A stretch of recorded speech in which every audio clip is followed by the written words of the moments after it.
The date is August 1643. A Dutch squadron drops anchor in calm water off a low, unremarkable island in the Atlantic. The officers note the position in the log, the crew settles in for the night, and by morning something has gone catastrophically wrong. Men who went to sleep in sound health wake in states of confusion and terror. Some are violent, some cannot be reasoned with at all. The Dutch Admiralty record that survives from that night uses a phrase that has never quite left the historical record: a sickness of the mind. Nobody has ever fully explained what happened. That incident was not isolated. It was not a rumour passed between frightened sailors in a dockside tavern.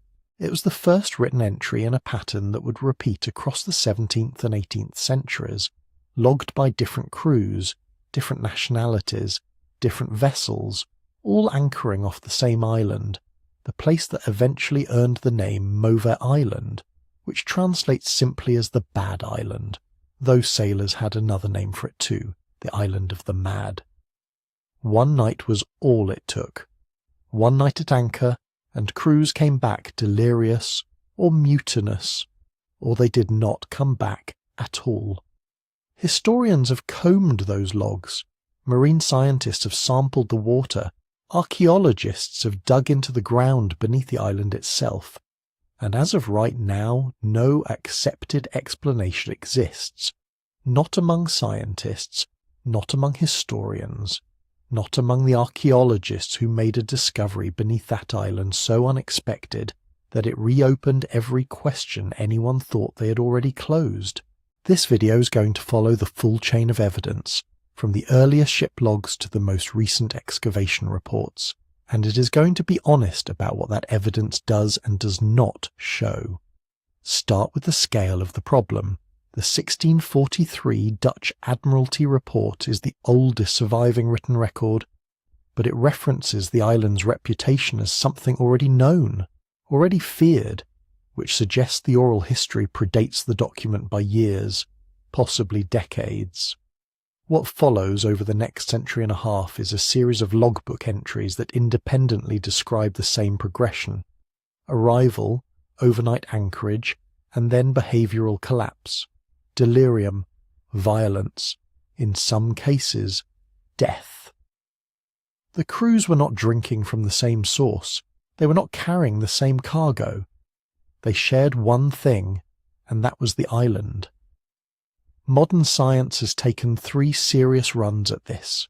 Researchers have looked at toxic algal blooms capable of producing neurological compounds in coastal waters.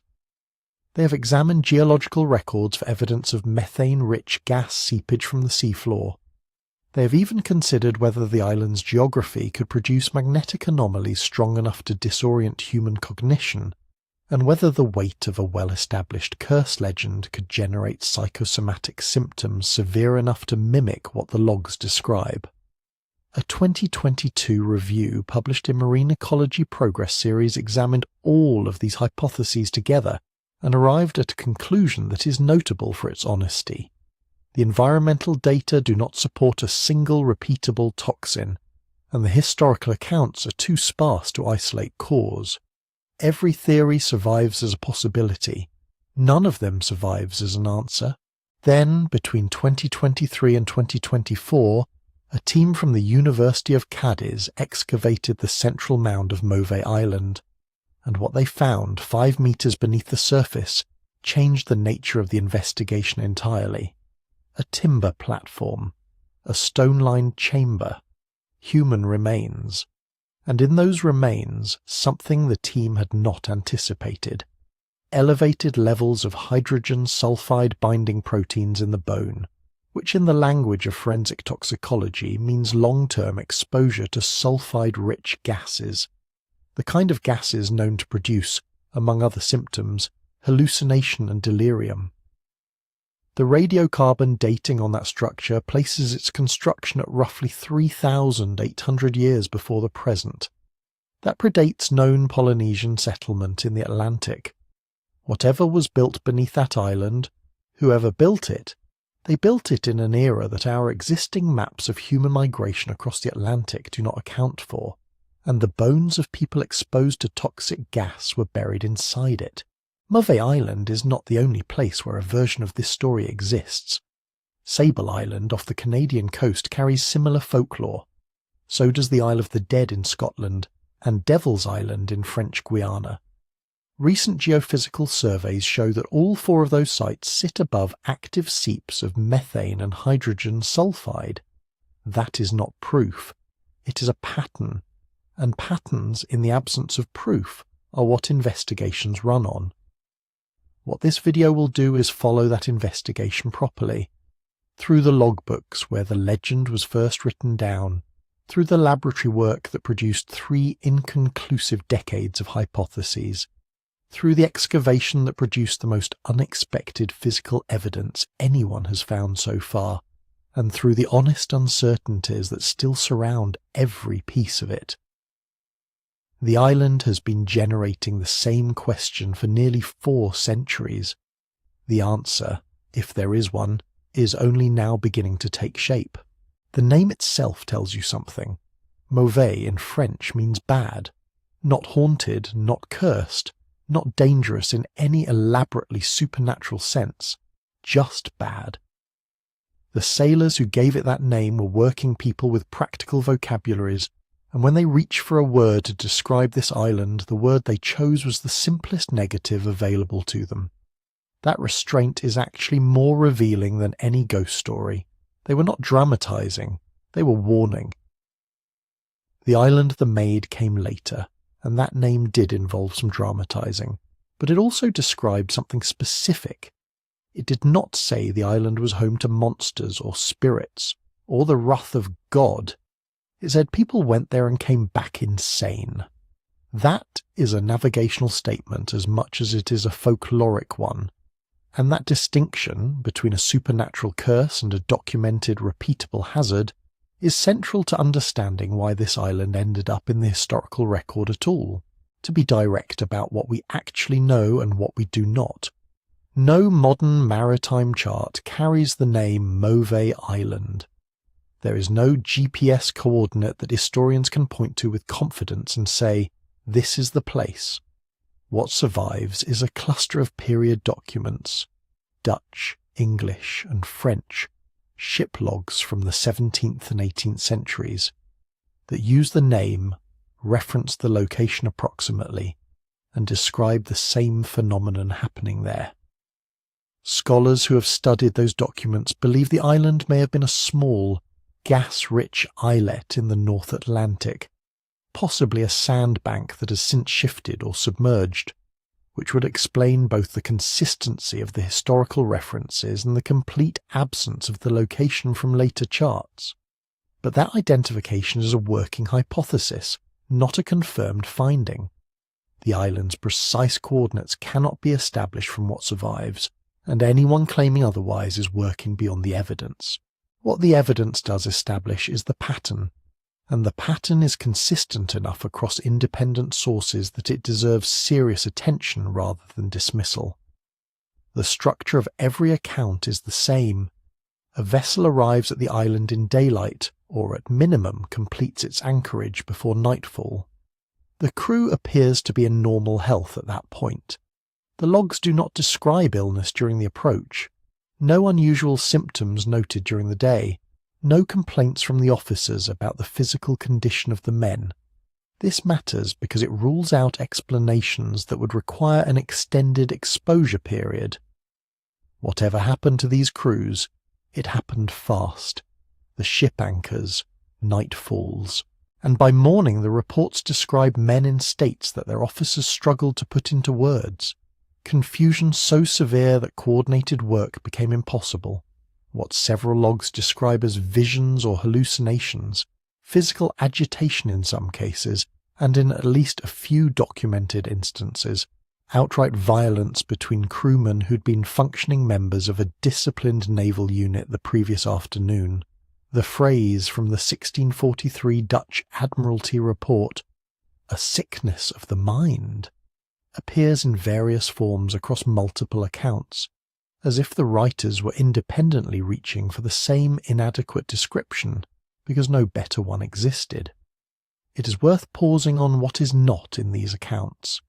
There are no reports of fever, no descriptions of physical illness in the conventional sense, no mention of vomiting or signs of foodborne contamination. The symptoms recorded are almost exclusively neurological. Confusion, disorientation, perceptual disturbances, loss of rational function. These are not the symptoms of a bad meal or contaminated water. They are symptoms of something acting on the brain, and acting on it quickly and severely. That specificity is what moved the island from rumour to practical hazard. Sailors and maritime officers were not as a rule credulous people. They operated in an environment that punished superstition and rewarded careful, evidence-based judgment about risk. When the logs begin incorporating warnings about Mauvais Island, and they do, the island appears in early hazard lists and pilots' manuals advising mariners to avoid anchoring there after dark. Those warnings reflect an institutional decision that the pattern of reported incidents was real enough to act on. Supernatural explanations may have coloured how sailors talked about the island in conversation, but the navigational response was entirely practical. Do not anchor there overnight. That is not the kind of instruction that gets written into official guidance because of ghost stories. That is the kind of instruction that gets written because enough ships anchored there and enough crews had serious, documented problems for the risk to be considered established. The avoidance behaviour itself is historically significant.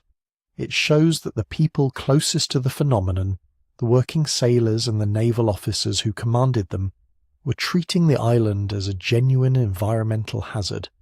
They could not explain the mechanism. Nobody in the 17th or 18th century had the conceptual framework for toxic gas seepage or neurologically active environmental compounds, but they recognized the effect, they recognized the geography, and they made the decision that the geography was to be avoided. In a way, the maritime community arrived at a precautionary safety protocol centuries before anyone had the science to justify one. There is a caveat that belongs here, and it would be misleading to leave it out. The surviving logbook entries are few in number, and several of them are not first-hand accounts. They are records of what other crews reported, passed through intermediaries before being committed to paper. That means the pattern, as consistent as it looks across the sources, could be partly a product of retelling. A second-hand account of a terrifying event tends to emphasize the most dramatic elements and smooth out the inconsistencies.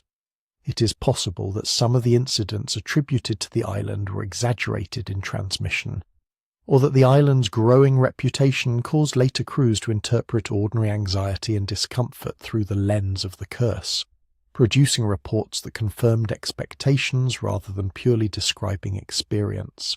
That is a legitimate concern, and it means the logbook evidence, while historically significant, cannot be taken as a clean empirical record of repeated identical events. At the same time, the fact that this concern exists does not dissolve the pattern entirely. The accounts come from different nations, different time periods, and different maritime traditions. Dutch Admiralty records, English ship logs, French pilots' manuals. These were produced by institutions that had no particular reason to corroborate each other's folklore. The consistency of the core pattern across those independent sources is harder to explain by retelling alone than it would be if all the accounts came from a single tradition. What the island entered over the course of the 17th and 18th centuries was the functional geography of maritime hazard, the mental map that experienced sailors maintained of places where ordinary seamanship was not sufficient protection: rocks, shallows, treacherous currents, unpredictable weather. These were hazards a competent navigator could understand and plan around. Mauvais Island occupied a stranger category. The physical approach was unremarkable. The anchorage was apparently adequate. The danger arrived at night, invisibly, and expressed itself not in the hull of the ship but in the minds of the crew. Sailors did not have a good framework for that. What they had was the name, the warning, and the instruction to keep sailing past it once the sun went down. That is the island that enters the historical record, a real place, or what the evidence strongly suggests was a real place, whose exact identity remains uncertain, whose mechanism of harm was completely opaque to the people who encountered it, but whose effects were consistent and severe enough that multiple maritime cultures independently concluded it was a place to be treated with the same practical caution as a reef or a shoal, not because they believed in curses, or not only because of that, but because the evidence available to them, in the form of crew after crew returning mentally broken from a single night at anchor, pointed toward a genuine and repeatable danger. What nobody at the time could have imagined was that the danger had a history stretching back nearly 4,000 years before the first Dutch vessel dropped anchor there. That the island's capacity to affect human minds was not an accident of coastal chemistry, but possibly something older, something built, or at least something that had been recognized, used, and perhaps feared long before European sailors gave it a French name that simply means bad. The 1643 Dutch Admiralty report is where the written record begins, but it would be a mistake to treat that document as the beginning of the story. It was the moment the story entered a record system that has survived to the present day. The story itself, as the archaeology would eventually suggest, may have begun in an era so remote that even the word ancient barely does it justice. That report, what it says, what it describes, and what it implies about what had been happening at the island before anyone thought to write it down, is where the investigation needs to start. The document survives in the Curaçao Papers, Volume 17, a collection of Dutch colonial manuscripts covering the years 1640 to 1665 held by the New Netherland Institute. The specific entry is dated 23 June 1643, and it is part of the West India Company's official logbook series. Not a personal diary, not a sailor's private correspondence, not a story told in a tavern and written down afterward. It is an institutional record produced by one of the most bureaucratically rigorous naval organizations of the 17th century. That context matters enormously for how we should read it. The entry records that a Dutch squadron anchored off the island for a single night. The following morning, the report states that the crew had suffered what the original Dutch manuscript describes, in translation, as a sickness of the mind. That translation comes through 20th century editors, Gehring and Schildkamp working in 2011, and the scholarly consensus is that it renders the original meaning accurately, though any translation of 17th century administrative Dutch carries the possibility of subtle nuance lost in conversion. The phrase itself, sickness of the mind, is clinical in its restraint. It does not say the men were possessed. It does not say they were drunk or mutinous or cowardly.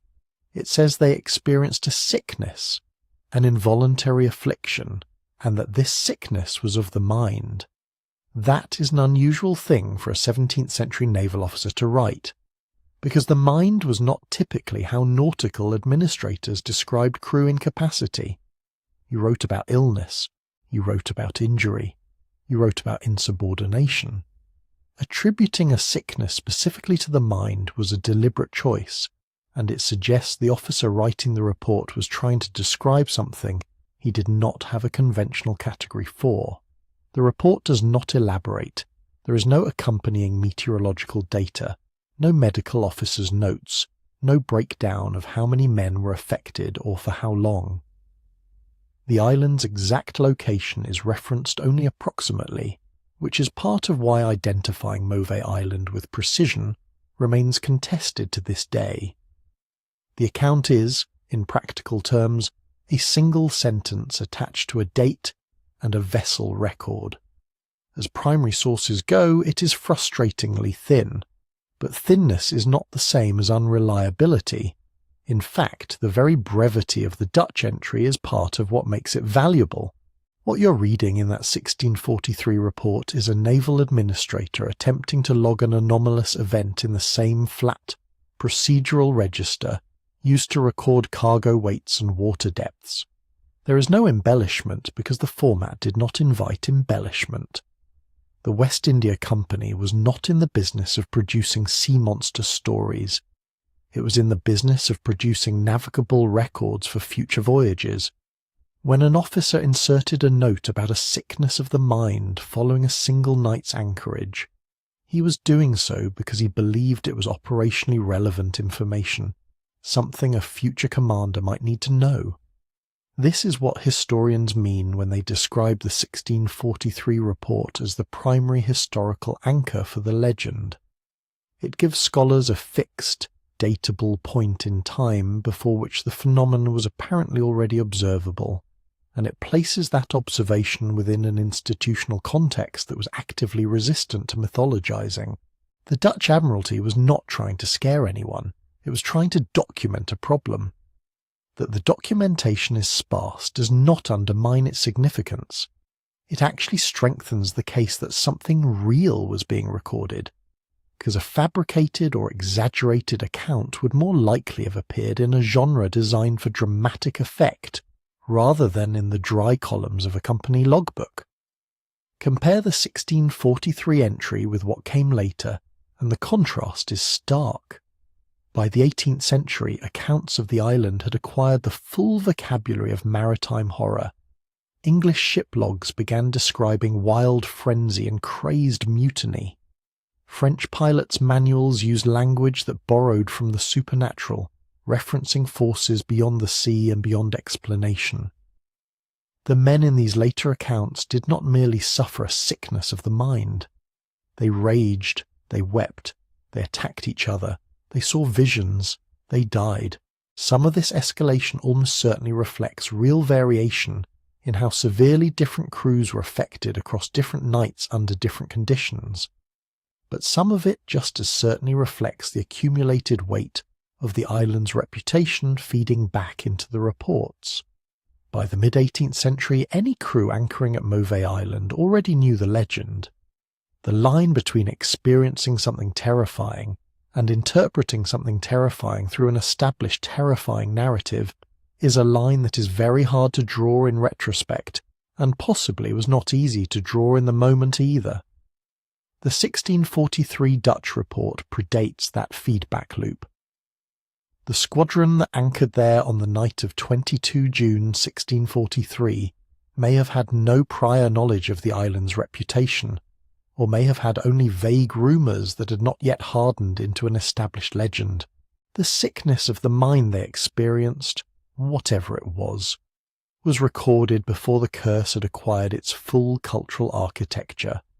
That is exactly the kind of early, relatively uncontaminated data point that researchers in both maritime history and environmental science find most useful when trying to distinguish a genuine environmental phenomenon from a story that grew in the telling. The 2022 review published in Marine Ecology Progress Series, which attempted to synthesize modern scientific hypotheses about the island madness phenomenon, specifically cited the 1643 Dutch report as the earliest documentary evidence in its analysis. The reviewers noted that the historical accounts are too sparse to isolate cause, a conclusion that applies with particular force to this foundational document, since it consists of so little. You cannot extract toxicological data from a phrase. You cannot determine wind direction, air temperature, tidal conditions, or crew health baseline from a single logbook entry. The 1643 report tells you that something happened to a Dutch squadron on a specific night, that the symptoms were neurological in character, and that a naval officer considered this significant enough to record. Everything else is inference. That limitation is worth sitting with rather than trying to resolve too quickly. Part of what makes Mauvais Island persistently difficult to explain is that the primary record is so lean.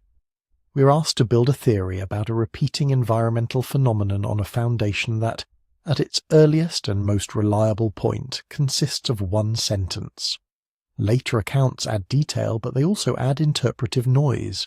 The closer you are to the 1643 report, the more solid the ground.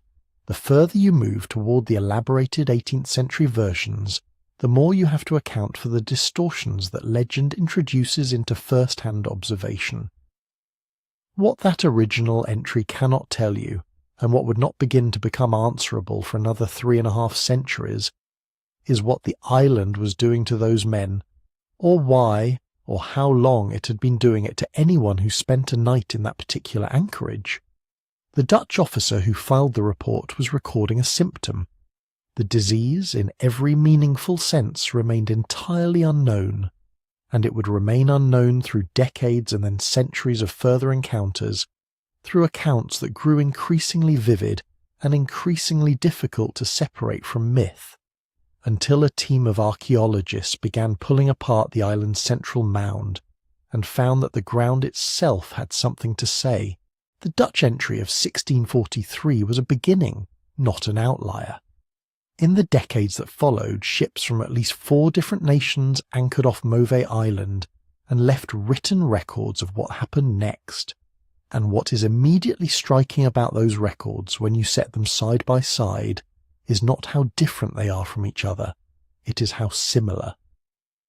A French pilot's log from 1689 describes the crew of a merchant vessel waking in a state of profound mental disorientation after a single night at anchor. The language used, translated from 17th century nautical French, describes men seeing things that were not there, refusing orders on grounds that made no logical sense, and turning on each other with the suspicion and violence that the log's author attributed to a kind of collective madness. A British vessel's log from 1723 records something the officer calls frantic disorder, with notation that 2 men died within 48 hours of departure, and that the surviving crew refused to take the wheel for the first full day at sea. A Dutch log from 1745, more than a century after the original West India Company entry, uses phrasing remarkably close to the 1643 report. Sickness of reason, the translator renders it, while adding that the men who were most severely affected had gone ashore, while those who remained aboard through the night suffered less. A Portuguese account from sometime in the same period describes a near mutiny so severe that the captain considered turning the vessel back, and lists among the symptoms what appears to be acute paranoia and visual disturbances in multiple crew members simultaneously. Taken individually, each of these accounts has the same vulnerabilities as the 1643 Dutch report. Each is thin on specifics. Each was written by a non-medical observer using the conceptual vocabulary of his time, which meant that the line between describing a physiological symptom and interpreting it through moral or supernatural language was rarely clean. Delirium and possession were not always clearly distinguished in 17th and 18th century log-keeping. Mutiny and madness occupied adjacent categories in the minds of officers trying to explain why discipline had collapsed. But taken together, the accounts produce something that individual entries cannot. Across different crews, different nationalities, different languages, different decades, and different commanding officers with no documented reason to coordinate their stories, the same 4 symptoms appear with a consistency that is hard to dismiss. First, acute delirium or visual hallucinations. Second, irrational paranoia directed at fellow crew members. Third, a breakdown of command structure resulting in mutinous or violent behaviour. Fourth, rapid onset illness culminating in sudden death or collapse, typically within the first 24 to 48 hours after leaving the anchorage. A dozen or more independent logs record some version of this sequence. That is not the footprint of coincidence. It is the footprint of a pattern. The 2022 review in Marine Ecology Progress Series, which synthesized the available historical and scientific evidence, made precisely this argument. The researchers noted that the cross-national, cross-temporal consistency of the symptom cluster strengthens the case for a real, repeatable environmental factor rather than pure superstition. The reasoning is straightforward. If the madness of Mauvais Island were simply a legend that self-propagated through fear and folklore, you would expect the symptoms to vary as the story varied. Different embellishments for different audiences, different details added and subtracted as the tale travelled across cultures and languages.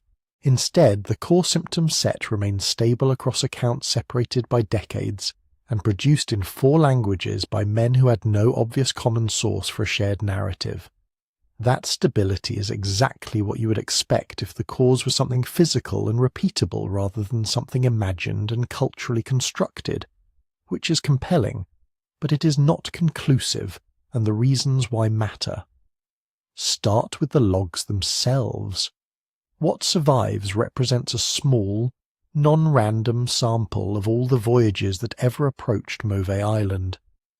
The ships that anchored, experienced nothing unusual, and sailed on without incident had no particular reason to record their uneventful night.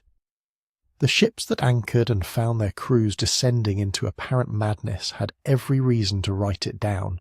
This is survivorship bias, operating at the level of documentation.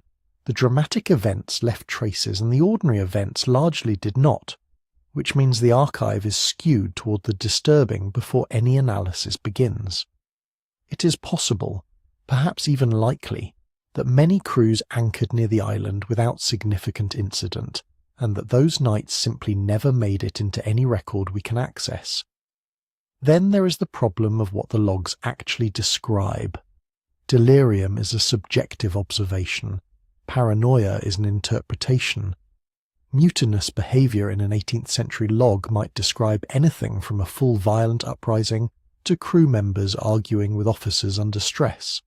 Sudden death in the pre-modern nautical context was not uncommon and not always traceable. When a log records that a man died within 48 hours of departing an anchorage, there is no medical examination attached, no autopsy, no blood work. The connection to the island is asserted by the log's author, not demonstrated by evidence. It is entirely possible that some of the deaths attributed to Mauvais Island were deaths that would have happened anyway, reinterpreted through the lens of what had just occurred. And then the narrative begins to change. In the early 19th century, the logs shift. They become less clinical, never very clinical to begin with, and more explicitly supernatural in their framing. Officers stop describing what the men experienced and start describing what the island is. Cursed appears. Evil water. God's punishment for some unnamed transgression.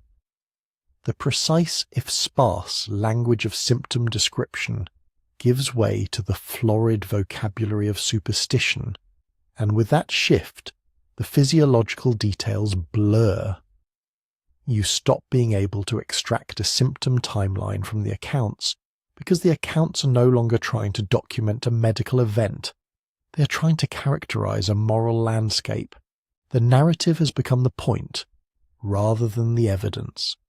This drift matters because it shows exactly how a real experience, whatever that experience was, can become progressively harder to analyze as the culture surrounding it accumulates interpretive weight. By the time you reach the mid-19th century of versions of the Mauvais Island story, you're reading something that has passed through layers of retelling, each layer adding fear and removing precision. The earlier logs, for all their limitations, are more useful precisely because they predate the full development of the curse mythology. The later accounts are evidence of something, but what they are primarily evidence of is how humans process and transmit frightening experiences through the available frameworks of their time. None of this resolves the central question. Repeated mentions across a century of independent logs tells you that something was happening at that anchorage with enough consistency to leave a cross-cultural mark on maritime record-keeping. It does not tell you what that something was. Correlation across historical accounts is not causation. A pattern in testimony, no matter how consistent, cannot on its own establish a mechanism. To get closer to a mechanism, you have to go beyond the logs entirely, and that means looking at what the island was, not just what sailors said about it. So that is the question the later logs force into focus. Not simply what was happening at the anchorage, but what happened to the story of what was happening. Because the transformation of Mauvais Island from a hazard in a pilot's notebook to a cursed place whispered about in harbours across 4 continents is not incidental to the history. It is part of the history, and understanding how that transformation worked tells you something important about why the island remained so poorly understood for so long. Start with the 1643 Dutch Admiralty report. In its original context, that document was not a ghost story. It was a safety advisory. The West India Company officers who compiled it were trying to communicate a practical problem to other commanders who might find themselves needing an anchorage in those waters. The language they used, sickness of the mind, was the closest available clinical descriptor in 17th century nautical Dutch. They were not reaching for metaphor. They were trying to warn the next ship, and in that original form the warning functioned the way any navigational hazard note was supposed to function. Stay away from this. Here is why. Here is what happened to us. That kind of entry, repeated across enough logbooks and copied into enough port authority records, forms a body of practical knowledge that sailors actually relied on. The problem is that practical knowledge does not stay practical indefinitely when it's transmitted primarily by word of mouth. And in the maritime world of the 17th and 18th centuries, most knowledge travelled by mouth. A captain read a log entry in one port, discussed it over a meal with other officers, repeated it to a pilot in the next port, and somewhere in that chain of retelling, the specifics began to soften and the atmosphere began to harden. The sickness of the mind became a fate that awaited those who dared to anchor. The warning became a verdict. Oral tradition among sailors had particular characteristics that accelerated this kind of transformation. Seafarers were professional risk assessors. Their lives depended on correctly identifying dangers and communicating those dangers to others. But the communication happened in conditions: taverns, dockside boarding houses, ships' messes, where precision was not the primary currency. Atmosphere was. A story that made the hair rise on the back of your neck was a story that got remembered and repeated, which meant that in the natural selection of oral transmission, the most frightening version of a hazard report was the one most likely to survive. The version that retained ambiguity, that admitted uncertainty, that distinguished between what was observed and what was inferred. That version was less gripping, which meant it was less sticky, which meant it was more likely to lose detail with each retelling until it dissolved into vague rumour. You can trace this same mechanism in the development of the Flying Dutchman legend, which maritime historians have studied in some detail. The Flying Dutchman began as a cluster of separate, localised accounts of ships seen in distress near the Cape of Good Hope. Real observations of real vessels in dangerous conditions, filtered through the fear and superstition of crews who had already heard frightening things about those waters.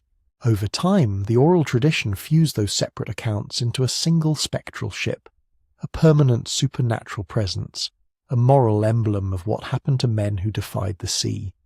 The original practical core, these are dangerous waters, ships have been lost here, became encased in a mythology that was far more emotionally resonant and far less operationally useful. Mauvais Island followed a comparable arc, and for comparable reasons. Maritime superstition does not generally arise from nowhere. Scholars who have studied its patterns note that it tends to cluster around genuinely dangerous places and genuinely unexplained phenomena. The refusal to whistle aboard certain ships, the prohibition against women at sea, the dread of certain headlands and certain anchorages. These grew from environments where the margin for error was small and the consequences of error were catastrophic, and where the explanations available were insufficient to account for the losses that occurred. When men died at sea in ways that their officers could not explain, the mind reached for frameworks that could contain the fear. Moral explanations. The island is cursed. God punishes those who linger. did not merely comfort. They prescribed behaviour. If you framed the hazard as supernatural punishment for a transgression, you gave people a rule to follow. Do not anchor here. Leave before nightfall. Do not let the men go ashore. The superstition was a behavioural protocol dressed in the language of the sacred. This is the crucial distinction between folklore growth and outright fabrication. The Mauvais Island curse was not invented by someone with a reason to lie. There is a meaningful difference between a narrative that accumulates around real, poorly understood events and a narrative that is constructed from nothing. The Giolla Island case in the Bay of Naples offers an instructive parallel.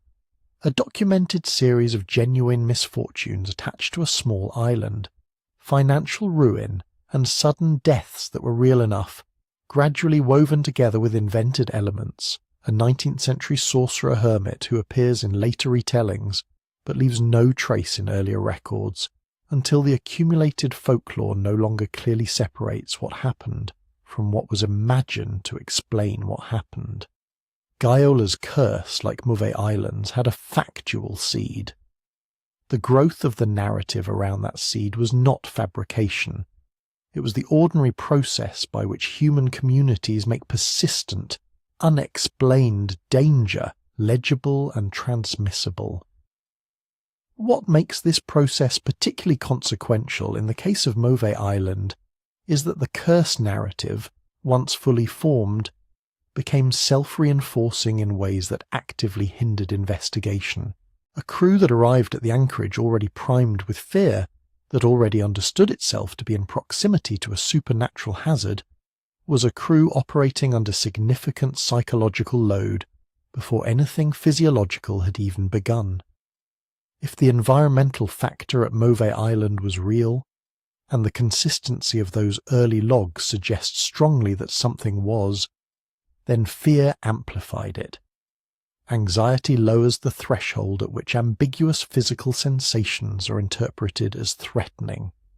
Shared expectation of madness in a confined crew creates social contagion, where one man's distress spreads to others, not because of anything in the air, but because of everything in the atmosphere of belief. The curse, in other words, may have made whatever the island was actually doing more potent, by priming the people who experienced it to interpret every sensation as confirmation of doom. By the time the mid-19th century logs abandoned symptom description in favour of moral commentary, the curse has completed its development as a cultural artefact. It is no longer a warning that preserves investigative openings.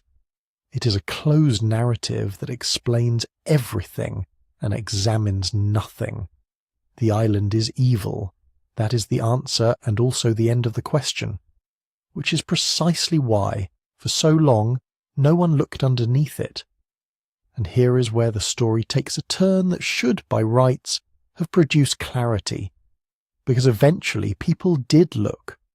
Not just archaeologists, and not just historians, scientists, marine chemists, toxicologists, geophysicists, and medical researchers who set aside the mythology and brought instruments to bear on the island's waters, its sediments, its air, and its surrounding ecology. They arrived with the reasonable expectation that a phenomenon documented across centuries of independent accounts, however fragmentary, ought to yield to systematic measurement. That expectation has not been met, and understanding why it has not been met is just as important as understanding what the measurements actually found. The modern scientific effort to explain Mauvais Island is genuinely multidisciplinary in scope. Researchers have tested 4 primary hypotheses: that the island's waters harbour toxic algal species capable of producing neurological symptoms, that methane-rich gas seeps from the seafloor beneath the anchorage could accumulate in concentrations sufficient to affect cognition, that hydrogen sulfide emissions from the same seep zones might induce delirium at sublethal doses, and that a geomagnetic anomaly in the area could interact with human neurology in ways that produce disorientation and psychological disturbance. Each of these mechanisms has genuine scientific grounding, Each of them has been studied in other contexts with measurable results, and each of them, when applied specifically to Mauvais Island with the available evidence, has produced the same frustrating conclusion: plausible but unproven. The clearest statement of where this effort currently stands came in 2022, when a review published in Marine Ecology Progress Series synthesized the available environmental data across the major proposed explanations. The conclusion was unambiguous, and it was not encouraging for anyone hoping for a tidy resolution. The review found that the environmental data do not support a single, repeatable toxin as the cause of the reported effects, and that the historical accounts are too sparse and too inconsistent to isolate any single cause. That is not a small caveat buried at the end of a paper. That is the paper's central finding. After decades of intermittent investigation, the scientific community's most comprehensive review of the question determined that the available evidence supports no definitive answer. What the review actually describes, when you look at its reasoning carefully, is a problem of compounding variabilities. Take the algal toxin hypothesis.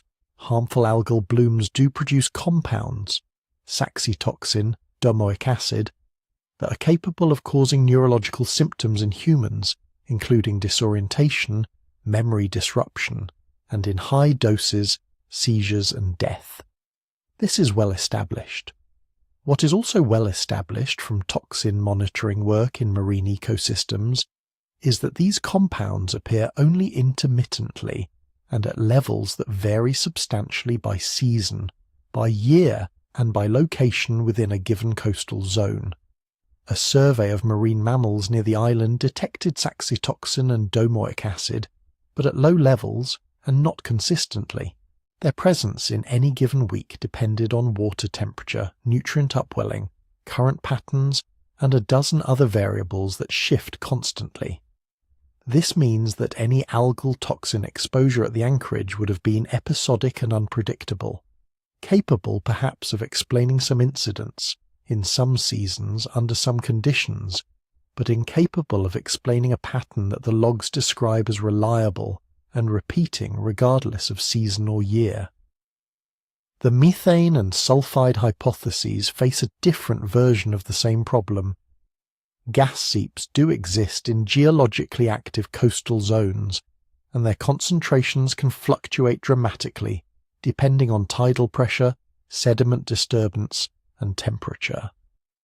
A ship anchoring directly over an active seep vent could, in principle, receive a localized pulse of gas that would not register in water column measurements taken even a few meters away, either spatially or temporally. The exposure would be real, but it would leave no trace in the kind of systematic sampling that modern monitoring programs conduct, which means that instruments designed to detect average conditions in a coastal zone are poorly suited to catching the kind of episodic, spatially concentrated event that might explain a single night's delirium. The historical record compounds these problems rather than resolving them. The 1643 Dutch Admiralty report is the anchor point of the entire documentary case, and it is a remarkably thin anchor for the weight it is asked to bear. It describes one event, observed by one squadron, filtered through the interpretive frameworks of 17th century naval medicine, and recorded with the terminology available to officers who had no concept of toxicology or gas chemistry. The subsequent logs are, if anything, worse as scientific evidence.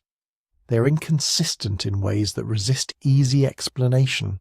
Some crews reported severe symptoms after a single night, others reported nothing at all, a few described partial effects. One or two men affected while the majority remained well, which is precisely the pattern you would expect from an environmental hazard concentrated in a specific location that not every crew member was exposed to equally.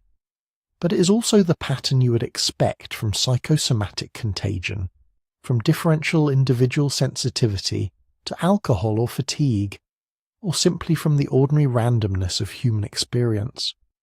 The logs cannot distinguish between these possibilities, and neither can we, working from them centuries later. This is the gap that scientists working on the island are trying to bridge, and it is at the moment too wide to cross. The distinction that researchers are careful to maintain, and that matters enormously for understanding what we actually know, is the distinction between having a plausible mechanism and having proof. Plausible mechanisms are not in short supply. The island sits in waters where algal bloom conditions are periodically met. The geology of the seafloor beneath the anchorage is consistent with active gas seepage. The confined nature of a ship at anchor, with men sleeping below decks in sealed quarters, would concentrate any airborne compound that drifted across the water. All of this is plausible. None of it constitutes proof that any of these mechanisms cause the specific, documented episodes of delirium that the historical record describes, because proof requires demonstrating a reliable, measurable correlation between exposure and effect, and the data, both historical and environmental, are not adequate to support that demonstration. What modern science has done, then, is not solve the mystery. It has mapped the territory of the mystery with considerably more precision than was previously available. It has identified the candidates. It has ruled out the simplest explanations. There is no single toxin reliably present in concentration sufficient to explain uniform nightly effects across all the reported incidents, and it has pointed toward a more complicated picture in which multiple factors, varying by season and by chance, might have combined in different proportions to produce similar outcomes. That is not a satisfying answer. But it is an honest one, and it is important because it explains why the science has not caught up with the legend, and also why the science is not finished. The instruments have gotten more sensitive, the monitoring programs have gotten more sophisticated, and then, just as the environmental survey teams were preparing a new long-term observation protocol, the excavation teams working on the island's central mound broke through the sand into something no environmental monitoring program had anticipated finding. Of all the explanations that have been seriously investigated, the toxic algae hypothesis has probably attracted the most sustained scientific attention, and for good reason. It is, on its face, the most mechanistically elegant of the candidates. It connects a well-documented biological phenomenon, harmful algal blooms, to a well-documented class of neurological symptoms, and it does so through a pathway that would have been entirely invisible to 17th century sailors and entirely plausible to modern toxicologists. Understanding why this theory rose to the top and why it still cannot close the case tells you something important not just about Mauvais Island, but about the limits of reconstructing transient environmental events from historical records. The key organisms implicated are marine dinoflagellates and diatoms, specifically species like Carenia brevis and Pseudonychia. These are not obscure microbes found only in exotic ecosystems. They are widespread constituents of marine phytoplankton communities across temperate and subtropical Atlantic waters, present in low, generally harmless concentrations most of the time, and capable, under the right nutrient and temperature conditions, of exploding into blooms dense enough to discolour the water and load the surrounding air with biologically active compounds. Carenia brevis produces brevetoxins. Pseudonychia produces domoic acid. Both classes of toxin can cause neurological disruption in humans, and critically, both can do so without requiring anyone to eat contaminated seafood. This last point is what makes the algae theory so compelling in the context of sailors at anchor. When a bloom reaches sufficient density near a coastline, wave action and wind break the cells apart and aerosolize the toxins into sea spray. Sailors on a vessel riding at anchor in a sheltered bay do not need to eat anything. They breathe. Backer and colleagues demonstrated in research published in Environmental Health Perspectives that occupational exposure to aerosolized brevetoxins during Florida red tide events produced measurable upper respiratory irritation, headaches, and transient neurological symptoms in exposed workers, effects that onset within hours and resolved after removal from the exposure zone. The parallels to a crew anchoring for a single night and returning to their vessel in a disturbed state the following morning are at minimum suggestive. Domoic acid operates through a different but equally troubling mechanism. It is a glutamate receptor agonist, which means it binds to the same receptors in the brain that the primary excitatory neurotransmitter uses, overstimulating neurons in ways that can produce seizures, severe memory disruption, disorientation, and in high doses, permanent neurological damage. Amnesic shellfish poisoning, the clinical syndrome associated with domic acid exposure, is named partly for the profound, sometimes lasting amnesia it induces. A crew member who stumbled back to his ship unable to account for what had happened to him during the night was not necessarily lying or dissembling. He may genuinely not have known. Domoic acid can take that from a person. The seasonal picture adds another layer of plausibility.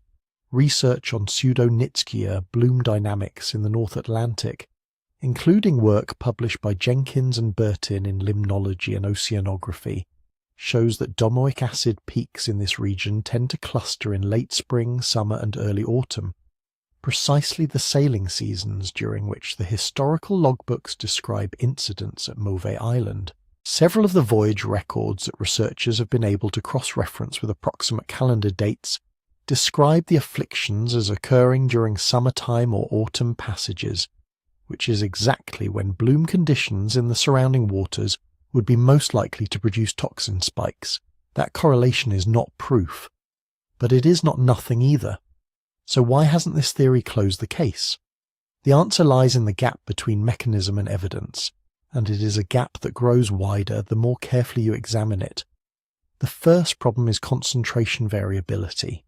Aerosol sampling studies show that brevitoxin levels in sea spray fluctuate substantially with wind direction, wave energy, distance from shore, and the density of the bloom itself. A crew anchored in a sheltered bay on a calm night with a light offshore breeze might receive a very different aerosol dose than a crew anchored in the same bay on a windy night with a bloom of different density. This means exposure would have been episodic and unpredictable, capable of explaining some incidents under some conditions, but struggling to account for a pattern that the logs, at their most alarming, describe as consistent and near universal. If toxic aerosols explained every reported case, you would expect more consistent seasonality in the accounts and fewer reports of crews anchoring without consequence. Instead, the record is irregular in ways that a single, repeating algal mechanism doesn't fully accommodate. The second problem is the absence of any physical trace. Harmful algal blooms are by nature transient. They form, intensify and dissipate over periods of days to weeks, leaving almost no sedimentary record in the seafloor below them. This is fundamentally different from, say, a volcanic ash layer, or a chemical spill that leaves durable chemical markers in stratigraphy. Even if a catastrophic bloom coincided with every single recorded incident of madness at the island, you could not go back now and find the evidence in a sediment core. The bloom happened, the toxins dispersed, the cells sank and decomposed, and the record closed. Modern environmental monitoring could catch a bloom as it occurs. It cannot retroactively verify that one occurred in 1643 or 1718. This is where the challenge of reconstructing historical environmental events becomes acute. The 2022 Marine Ecology Progress Series review is explicit on this point. The historical accounts are too sparse to isolate cause. What the researchers are actually contending with is an observational record produced by people who are not scientists using frameworks that had no concept of harmful algal blooms, recording events that were almost certainly filtered through fear, superstition, and the ordinary imprecision of human memory under stress. A Dutch naval officer in 1643 describing a sickness of the mind among his men was not conducting a toxicological case study. He was writing an administrative report about an inexplicable event in a language shaped by his own interpretive limitations. That document is invaluable as historical testimony. It is essentially useless as a data point for environmental dose-response analysis. The algae theory, then, occupies an uncomfortable but honest position. It is scientifically grounded. Its mechanisms are real. Its seasonal timing is suggestive. Its pathway, aerosolized neurotoxins reaching a sleeping crew in an enclosed anchorage, is both plausible and consistent with what modern toxicology knows about bloom-related exposure. And it remains, as the 2022 review concluded, unconfirmed as a universal explanation, unable to account for the full range and irregularity of the historical record, and impossible to validate against evidence that the blooms themselves long ago erased.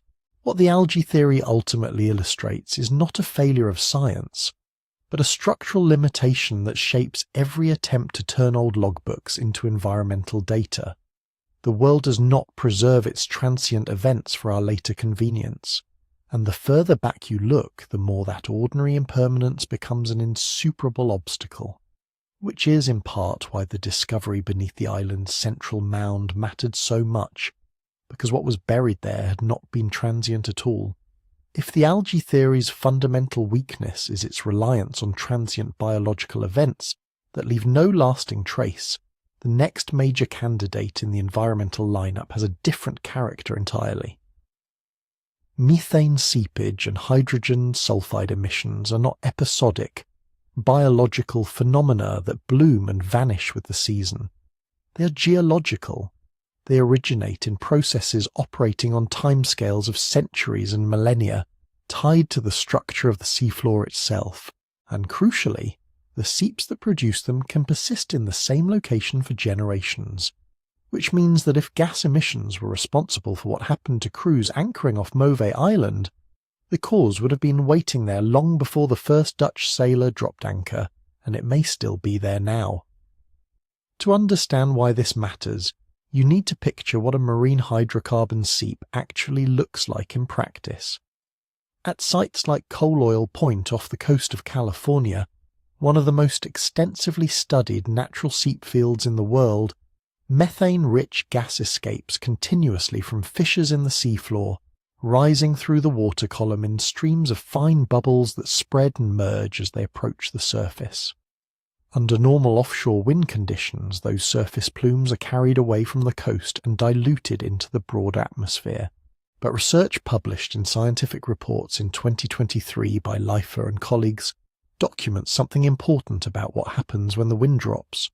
In low wind conditions, methane plumes don't disperse offshore. They travel along the coastline in the direction of any ambient current, and in sheltered bays and anchorage zones where water movement is already restricted, the gas can accumulate in the near-surface air layer in concentrations that are orders of magnitude above background levels. A vessel sitting at anchor in a calm bay overnight, with little air circulation, surrounded by water loaded with seeping gas, is not simply floating on the sea. It is potentially sitting inside a low-level gas plume that its crew cannot smell, see or feel, at least not until the effects begin. Methane itself is not a hallucinogen. It is important to be precise about that, because the popular narrative around gas-induced madness sometimes implies a more direct neurological mechanism than the science actually supports. What methane does at elevated concentrations is displace oxygen in inhaled air. When the proportion of oxygen in the breathing environment drops, the physiological consequences follow a familiar escalation: mood changes, nausea, headache, impaired judgment, and, at severe depletion, loss of consciousness. These are symptoms of hypoxia, not direct neurotoxicity, and they are fully reversible once normal oxygen levels are restored, which would explain, at least partly, why crew members who were removed from the anchorage and returned to their vessels sometimes recovered, while others who remained appeared to worsen toward dawn as overnight accumulation peaked. The seep emission data from the coal oil point research also highlights something with direct relevance here. Seep fluxes are not steady. They cycle on decadal timescales and can spike episodically, raising atmospheric methane concentrations by an order of magnitude for days to weeks at a stretch. This variability would make the madness appear inconsistent and unpredictable, afflicting some crews who anchored there and apparently sparing others, which aligns uncomfortably well with the irregular pattern visible in the historical logs. But methane may be the less directly dangerous of the two gases involved. Hydrogen sulfide is something else altogether. The characteristic rotten egg odour of hydrogen sulfide is well known, but what is less widely appreciated is that this warning signal becomes unreliable at precisely the concentrations where H2S begins to cause serious neurological harm. At low exposures, in the range of roughly 0.7 to 0.3 parts per million, hydrogen sulfide produces confusion, agitation, dizziness, headache, and measurable impairment of cognitive function. These effects arise because H2S inhibits cytochrome C oxidase, a critical enzyme in the mitochondrial respiratory chain. The consequence is a form of cellular hypoxia that occurs independently of whether the lungs are receiving adequate oxygen.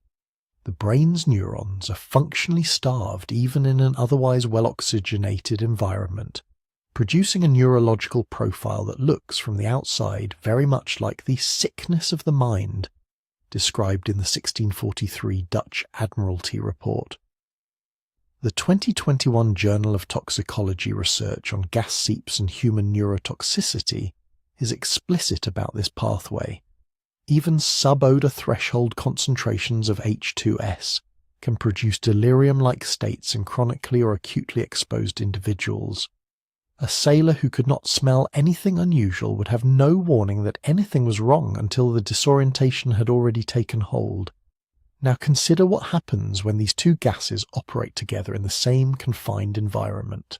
A sheltered bay with active seeps may simultaneously produce methane-driven oxygen displacement and hydrogen sulfide-driven cellular hypoxia in a crew sleeping aboard a vessel with hatches closed against the night air. The methane reduces the effective oxygen available for respiration. The hydrogen sulfide inhibits the metabolic processing of whatever oxygen does reach the cells. The combination does not require high concentrations of either gas independently to produce effects that, taken together, could explain the full symptomatic range in the historical accounts: the agitation, the confusion, the delirium, and in the most extreme cases, the deaths. The temporal arc of overnight exposure also fits the symptom pattern in a way that the algae theory never quite managed. Gas accumulation in a low-wind anchorage would build gradually through the night, with exposure peaking in the hours before dawn when the temperature inversion traps surface-level emissions most effectively. A crew member who went to his hammock in apparent health and was found in a state of profound confusion at first light would be experiencing exactly what you would expect from a several-hour hypoxic and sulfide-laden exposure that intensified as the night wore on. And if the vessel weighed anchor at dawn and moved into open water, the exposure would end, and those who had not crossed into irreversible neurological territory would begin to recover, carrying with them no physical evidence, no chemical trace in their blood, and no explanation for what had happened to them.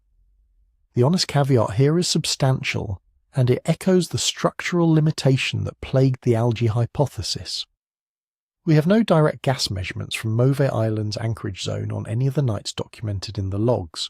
The thresholds for hydrogen sulfide's neurological effects vary considerably across the studies that have examined them, and most of those studies were conducted in occupational or community settings, with different co-exposures and confounding factors. Modelling what concentrations a crew might have encountered requires inference from indirect geophysical data, and that inference carries real uncertainty. What the science can say with confidence is that the mechanism is real, the geography is plausible, and the symptom correspondence is striking.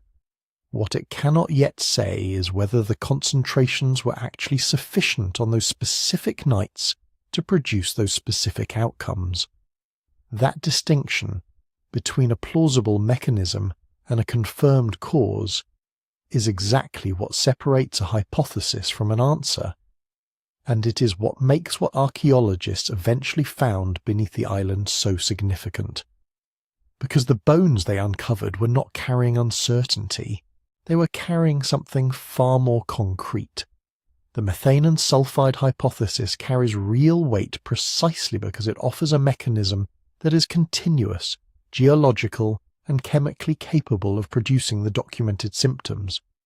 But it has never been the only candidate. Running alongside it, and in some ways preceding it historically, is a pair of explanations that operate on entirely different principles, one grounded in geophysics, the other in human psychology. Neither fully satisfies the evidence, but understanding why each falls short is as instructive as understanding what each gets right. The magnetic anomaly hypothesis was among the first systematic explanations that early investigators reached for when the logbook accounts began to accumulate. Its appeal is easy to understand. Sailors in the age of sail navigated by compass, and anyone who spent time at sea in the 17th or 18th century understood that local magnetic fields could introduce what navigators called magnetic deviation, a systematic error in compass readings caused by iron deposits, geological bodies rich in magnetite, or other geomagnetic irregularities in the surrounding terrain. This wasn't speculation. Magnetic deviation was a known, documented, and practically serious problem that had to be corrected through careful observation and adjustment. In regions where the seafloor or the shoreline contained concentrated ferrous material, a compass could point confidently in a direction that was measurably wrong, leading a vessel off course without any crew member realizing the error until the consequences were already unfolding. The inference that investigators drew was straightforward. If Mauvais Island produced a sufficiently powerful magnetic anomaly, ships navigating near it would experience compass errors that could drive them into shoals, generate navigational uncertainty, increase stress, and push a crew already operating under conditions of fatigue and confinement toward the edge of collective breakdown. The disorientation would feel inexplicable. The island would seem to reach out and seize the ship, and the story of a magnetic curse would be born not from superstition, but from a real geophysical effect that no one at the time had the instruments to measure. It's a compelling framework. There's even a modern parallel that illustrates precisely how persistent this kind of claim can be. The island of Esvedra off the Spanish coast has been repeatedly described in popular writing as a powerful magnetic anomaly that distorts compasses and baffles electronic navigation equipment. The mystery has circulated for decades, feeding a substantial body of folklore, and yet scientific surveys of the area have found no measurable magnetic disturbance whatsoever.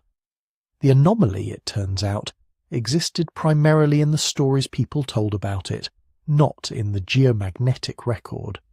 The gap between what sailors believed and what instruments detected was total. The parallel is instructive because it demonstrates exactly the kind of confirmation bias that can sustain a magnetic explanation long after the evidence has declined to support it.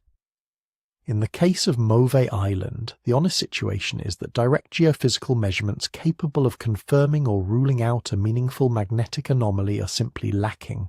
What exists in the historical record are sailor reports, accounts of disorientation, altered compass behavior, and navigational confusion that could reflect a genuine magnetic irregularity, could reflect the cognitive impairment of people already being affected by something else entirely, or could reflect the retrospective interpretation of events through a framework the sailors already half believed. distinguishing between those possibilities, centuries after the fact, is not currently possible. Research on geomagnetic disturbances and human perception adds a layer that is worth taking seriously, even if it doesn't resolve the ambiguity. There is documented evidence that elevated geomagnetic activity correlates with heightened anxiety, mood variability, and measurable changes in cognitive performance in otherwise healthy individuals. The mechanisms are not fully understood, but the correlations are real enough to suggest that an environment with genuinely unusual magnetic properties could aggravate stress-related symptoms in isolated crews, making them more irritable, more reactive, more prone to misinterpreting ambiguous situations as threatening.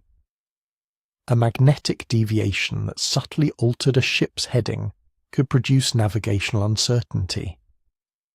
When that uncertainty was layered over pre-existing folklore warning every crew member before they arrived that this island drove men mad, the feedback between geophysical effect and psychological priming could produce something that rapidly exceeded the sum of its parts. Which brings us to the psychosomatic explanation, and it deserves to be treated with the same rigour rather than dismissed as a soft alternative to real science.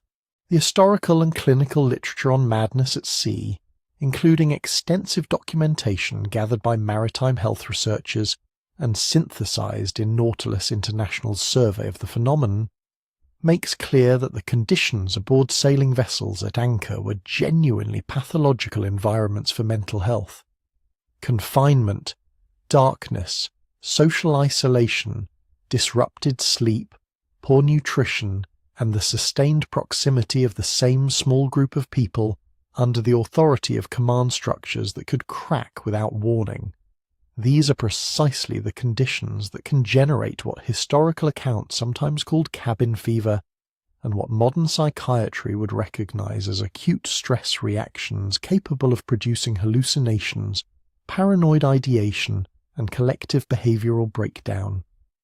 The expectation of danger does not need to invent symptoms from nothing. It amplifies and interprets physiological states that already exist, directing the brain's threat detection system towards stimuli it would otherwise process as unremarkable. A crew that arrived at Mauvais Island having already heard, through the dense oral network of maritime communities, that men went mad, they would not be arriving as neutral observers. They would be arriving primed. Every creak of the hull, every unfamiliar smell, every moment of waking in darkness would carry a freight of anticipated menace. If one crew member began to show genuine symptoms, from whatever cause, the psychological contagion effect documented in mass psychogenic illness would do the rest.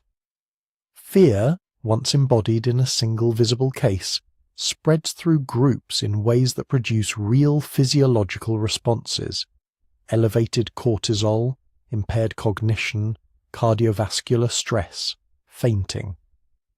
These are not imagined symptoms. They are real ones, triggered by a real psychological mechanism. In a confined crew structure where authority was concentrated and fragile, the escalation from individual distress to collective breakdown to mutiny or violence was entirely plausible without any additional environmental factor at all. And yet, and this is the point where both hypotheses reach their limit, neither magnetic anomalies nor psychosomatic suggestion can account for everything in the record. The deaths are the sticking point. Mass psychogenic illness does not typically kill people. Navigation errors driven by magnetic deviation kill people through collision and grounding, not through the progressive neurological deterioration described in the most severe accounts. The pattern of repeated physical symptoms across different vessels, different crews, different captains, and different centuries resists a purely psychological explanation in the same way it resists a purely magnetic one. Something was happening to the bodies, not just the minds of the men who stayed the night, which is precisely why what archaeologists found beneath the island carries the kind of weight that neither geophysics nor psychology, on its own, ever managed to produce. For decades, The conversation about Mauvais Island had been conducted almost entirely in the register of interpretation. Historians interpreted the logbooks. Toxicologists interpreted the algae blooms. Geophysicists speculated about magnetic signatures they hadn't measured. Psychologists modelled the dynamics of confined crews operating under anticipated dread. All of it was conducted at a remove from the island itself, from the ground, the sediment, the physical record of whatever had actually happened there across centuries of documented terror. That changed in 2023, when a multidisciplinary team from the University of Cadiz began the most systematic excavation the island had ever seen. What they found beneath the central mound didn't resolve the question of what drove sailors mad, but it fundamentally changed the nature of the question being asked. The excavation focused on the island's interior mound, a raised earthen feature that earlier surveys had noted but never prioritized for investigation.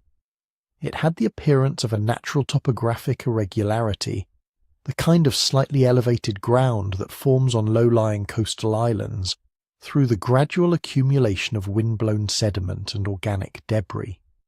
Nothing about its surface suggested it warranted particular attention. That assumption collapsed within the first weeks of digging. At roughly 2 meters below the surface, the team encountered timber. At 5 meters down, they understood what they were looking at. A deliberate engineered platform constructed from worked wood, laid in a pattern that made clear it was not debris, not a coincidental accumulation, but a foundation. Something had been built here. Someone had built it. The platform itself was substantial enough to demand a significant labour investment. Its construction required not only the timber, but the organisational capacity to move and place materials on an island with no permanent freshwater source, no obvious agricultural value, and, if the later maritime reputation means anything at all, a location that anyone with knowledge of local conditions might have had compelling reasons to avoid. The fact that it was built anyway, and built to a depth and scale suggesting permanence rather than temporary shelter, meant that the island's relationship with human beings extended far beyond the episodic nightmare of sailors' accounts. People had been here. People had committed serious effort to this place. The central mound was not a natural feature. It was a structure with a hidden interior, and when the team reached the base of the timber platform, they found what was beneath it. The chamber was stone-lined, roughly 3 meters by 2 meters, purpose-built rather than coincidental. Its walls showed deliberate construction. Inside it, the team found human skeletal remains.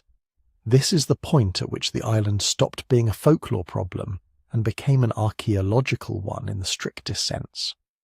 A built structure of this complexity, containing human remains, does not emerge from a curse. It emerges from a community, from people who had a relationship with this location sustained enough and purposeful enough to produce engineering.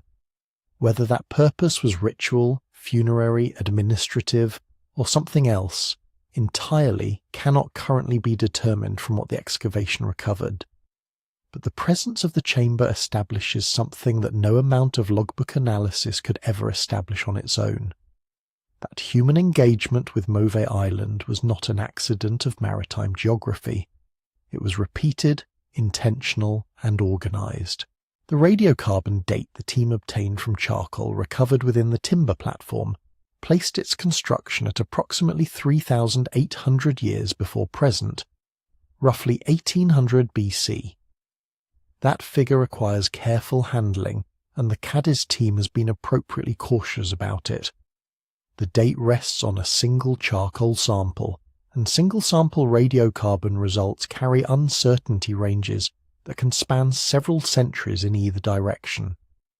There is also the problem that archaeologists call the old wood effect. Charcoal derived from the heartwood of long-lived trees reflects the age of the wood itself, not necessarily the moment it was placed in the ground.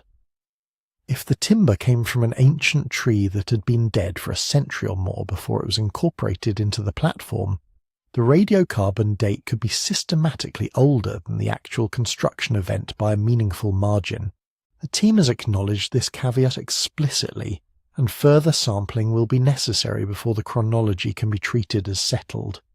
Even with those caveats in place, the date is striking. Roughly 3,800 years before present, places the platform's construction in a period that predates any known organised settlement in the region, according to the historical frameworks currently applied to Atlantic coastal archaeology. The question of who built it, and under what cultural or social conditions, is one that the existing evidence cannot yet answer. That anomaly is part of what makes the discovery significant, not because an unexplained date is inherently mysterious, but because it indicates that the island's human history is substantially longer and more complex than anyone had reason to suppose before the excavation began. The madness reports that fill the 17th and 18th century logbooks are, on this new timeline, a late chapter in a story that had already been running for millennia.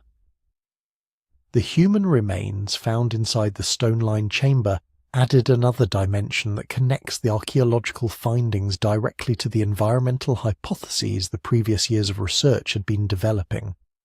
Proteomic analysis of the skeletal material, a technique that identifies proteins preserved in bone and can indicate the biochemical environment an individual experienced over their lifetime, revealed elevated levels of hydrogen sulfide binding proteins. These are proteins the body produces in response to sustained exposure to sulfide-rich gases. Their presence in bone does not indicate a single acute exposure event. It indicates prolonged, repeated contact with hydrogen sulfide at concentration sufficient to trigger a measurable physiological response. The significance of that finding, set against everything else the excavation recovered, is difficult to overstate, though it also needs to be qualified. The proteomic analysis was conducted on surface samples of the skeletal material, not on comprehensive cross-sections of the bone. Deeper, more exhaustive isotopic and proteomic work may refine or revise the inferred exposure levels. What the current data suggests, not proves, is that the individuals in the chamber were living or dying in an environment where sulfide-rich gas was a chronic presence. That the same island, centuries later, would fill maritime records with accounts of neurological breakdown among men who spent a single night in the same gas-saturated air begins to look less like a coincidence and more like a pattern with a physical basis. What the archaeologists found, in other words, was not an answer. It was something more durable, evidence that the question was always bigger than the sailors' account suggested. The island had a history before the Dutch Admiralty documented it in 1643, before the logbooks began accumulating, before the curse entered the oral networks of maritime communities across the Atlantic world. People had been there, they had built something substantial, and something had happened to their bodies in the building of it. The mound that sailors anchored beneath was not a random geographical feature. It was the visible surface of a buried architecture, and that architecture, now partially uncovered, connects the island's reputation for madness to a human story that extends back nearly 4,000 years. The stone-lined chamber itself, its physical dimensions, the specifics of how it was built, and what its construction implies about the people who made it, deserves more careful attention than a summary of the excavation's headline findings can provide. Because the chamber is not simply a discovery, it is an argument in wood and stone about what the builders understood, what they were trying to accomplish, and why they chose this particular place and depth to accomplish it. The structure uncovered by the Cadiz team sits at the base of that 5-metre shaft, beneath the timber platform that first arrested the excavation's attention. The chamber measures roughly 3 metres by 4 metres and is bounded on all sides by fitted stone, with a floor sealed in clay-lime mortar. That flaw matters because mortar of this composition is not an incidental finishing detail. It is waterproof, or close enough to waterproof in a coastal environment to function as a barrier between whatever is inside the chamber and whatever seeps upward through the substrate below. The builders were not simply enclosing a space. They were sealing a boundary between the chamber's interior and the island's geologically active underside. Above the chamber, the timber platform functions as a raft, a grid of interlocking oak beams whose design addresses the problem of load distribution on ground that, 5 meters below the mound's surface, is subject to the hydraulic pressures of a coastal island sitting over porous sediment and, as the geophysical surveys conducted in parallel with the excavation confirmed, active gas seep zones. A timber raft of this design prevents differential settlement. It keeps the weight of the mound above from collapsing unevenly into the chamber below. Building it required someone to understand not just carpentry but ground behavior, the way saturated coastal substrates move, compress, and shift under load. That understanding is not intuitive. It is acquired through sustained observation or received through a tradition of knowledge accumulated by people who had dealt with similar ground conditions over generations. Then there are the vent shafts. These are narrow channels, too narrow to serve as passage points for anything larger than air, that run from the chamber's upper margins up through the mound and break the surface near the mound's highest elevation point. Their placement is not random. Gas rises. In a sealed or semi-sealed underground space accumulating methane and hydrogen sulfide from seeps below, passive venting to the surface is the difference between a survivable atmosphere and a lethal one. The vent shafts direct whatever rises from below out through the top of the mound, at the point where prevailing wind conditions would most efficiently disperse it, above ground level, rather than allowing it to pool in the low-lying surroundings where people, and later anchored sailors, would be breathing. This is the detail that most clearly indicates the builder's environmental knowledge. You can construct a stone-lined chamber for ritual purposes without understanding gas seeps. You can build a timber platform as a foundation technique without modelling airflow through an earthen mound. But the combination of a sealed floor, a buoyancy-resistant platform, and precisely placed surface vents at the mound's apex is not a coincidence of independent decisions. It is an integrated design response to a specific environmental problem that the builders had identified and were actively managing. Whether that management was the chamber's primary purpose or a practical constraint built around a different primary purpose, ritual use, burial, storage, cannot yet be determined. But the environmental competence embedded in the architecture is visible regardless of which function drove the original construction decision. That question of purpose remains genuinely open, and it should be held as open rather than collapsed into whichever interpretation seems most satisfying. The presence of human skeletal remains pushes toward a funerary or ritual reading. This was a place where people were interred, perhaps specifically people whose role in relation to the gas environment gave them a particular significance in the community's cosmology. But the sealed mortar floor and the insulating mass of the mound above would also make this an extraordinarily effective cold storage environment, cooler, drier, and more stable in temperature than any above-ground structure on a low-lying island subject to Atlantic weather. And the vent shafts most clearly suggest that whoever built this was thinking about gas, about where it came from, where it went, and how to keep it from accumulating where it would cause harm. Those purposes are not mutually exclusive. A culture sophisticated enough to build this structure in the first place may have understood their relationship to the island's gas environment well enough to incorporate practical gas management into a site that simultaneously served ritual and storage functions. The architecture may be multivalent in exactly the same way that significant structures in many pre-literate cultures tend to be, designed to address multiple needs within a single built form rather than segregating functions into separate spaces the way later, more specialized construction traditions would. What is also worth noting, precisely because the excavation is still so limited in scope, is how much of this picture remains speculative. Only one shaft has been opened. The full lateral extent of the chamber network, if it is a network rather than a single isolated room, is unknown. The vent shafts have been identified but not fully traced. The timber platform has been partially exposed but not completely mapped. The radiocarbon date, as already discussed, rests on a single charcoal sample and carries the inherent uncertainties of that methodological situation. The skeletal analysis relied on surface sampling rather than comprehensive examination. Every interpretive conclusion drawn from this site is drawn from an incomplete data set, and the Cadiz team has been careful to frame their findings accordingly. That caution is appropriate and should be retained when thinking about what the chamber tells us about its builders.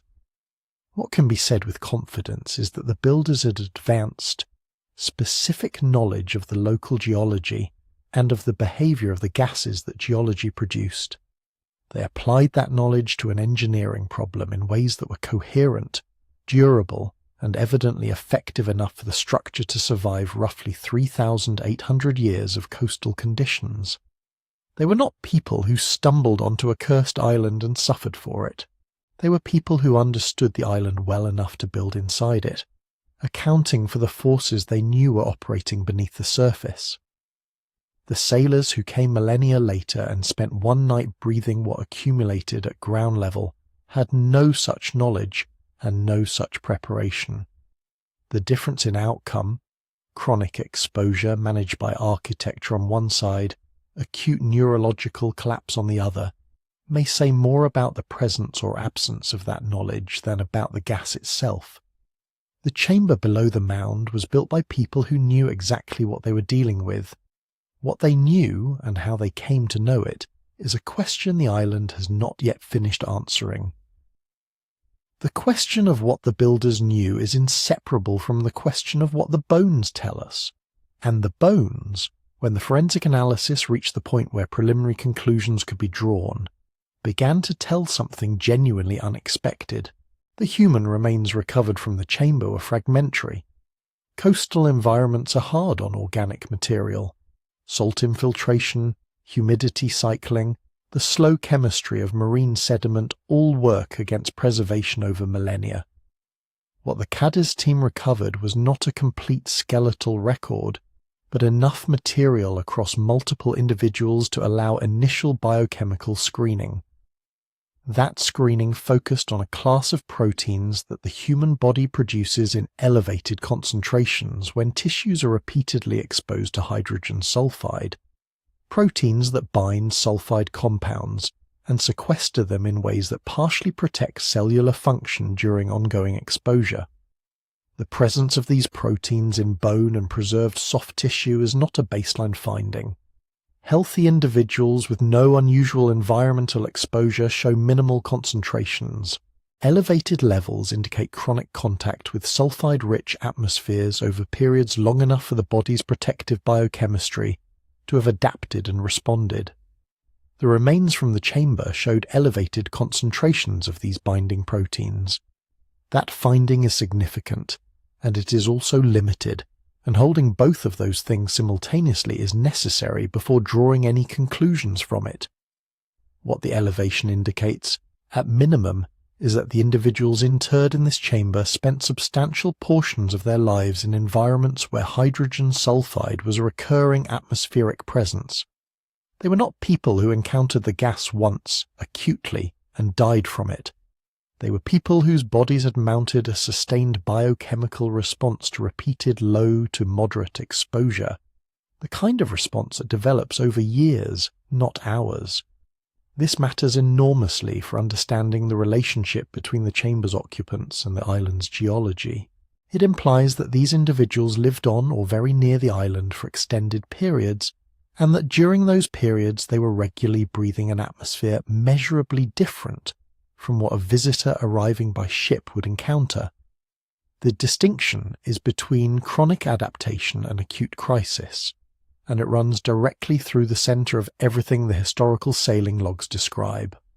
When the Dutch squadron anchored off Mauvais Island in 1643 and emerged the following morning delirious, what the Admiralty report called a sickness of the mind was almost certainly an acute event, a single night of concentrated exposure to gases the crew had no prior contact with and no physiological preparation for. Hydrogen sulfide at concentrations well below immediately lethal thresholds can cause dizziness, disorientation, visual disturbance, emotional dysregulation, and what observers from the outside would reasonably describe as madness.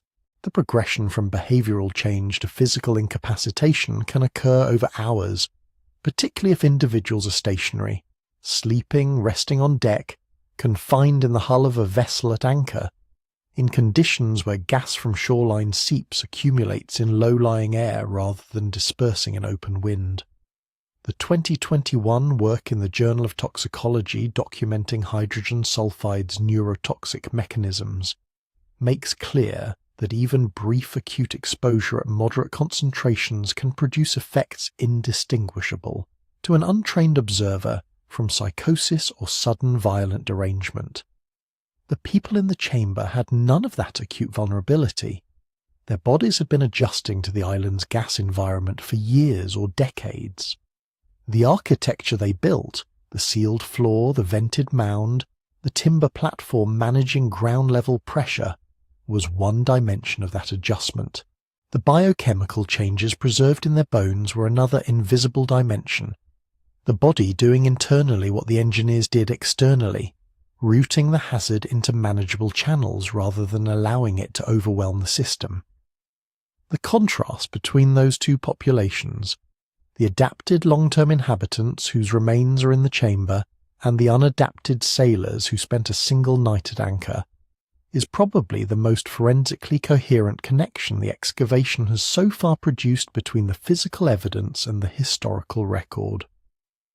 It does not prove that hydrogen sulfide was the sole or even primary cause of the reported madness events, but it demonstrates, in the chemistry of bones preserved for nearly 4 millennia, that the island's sulfide-rich gas environment was real, was chronic, was biologically significant, and was known to its earliest documented inhabitants in a way that shaped both their bodies and their buildings.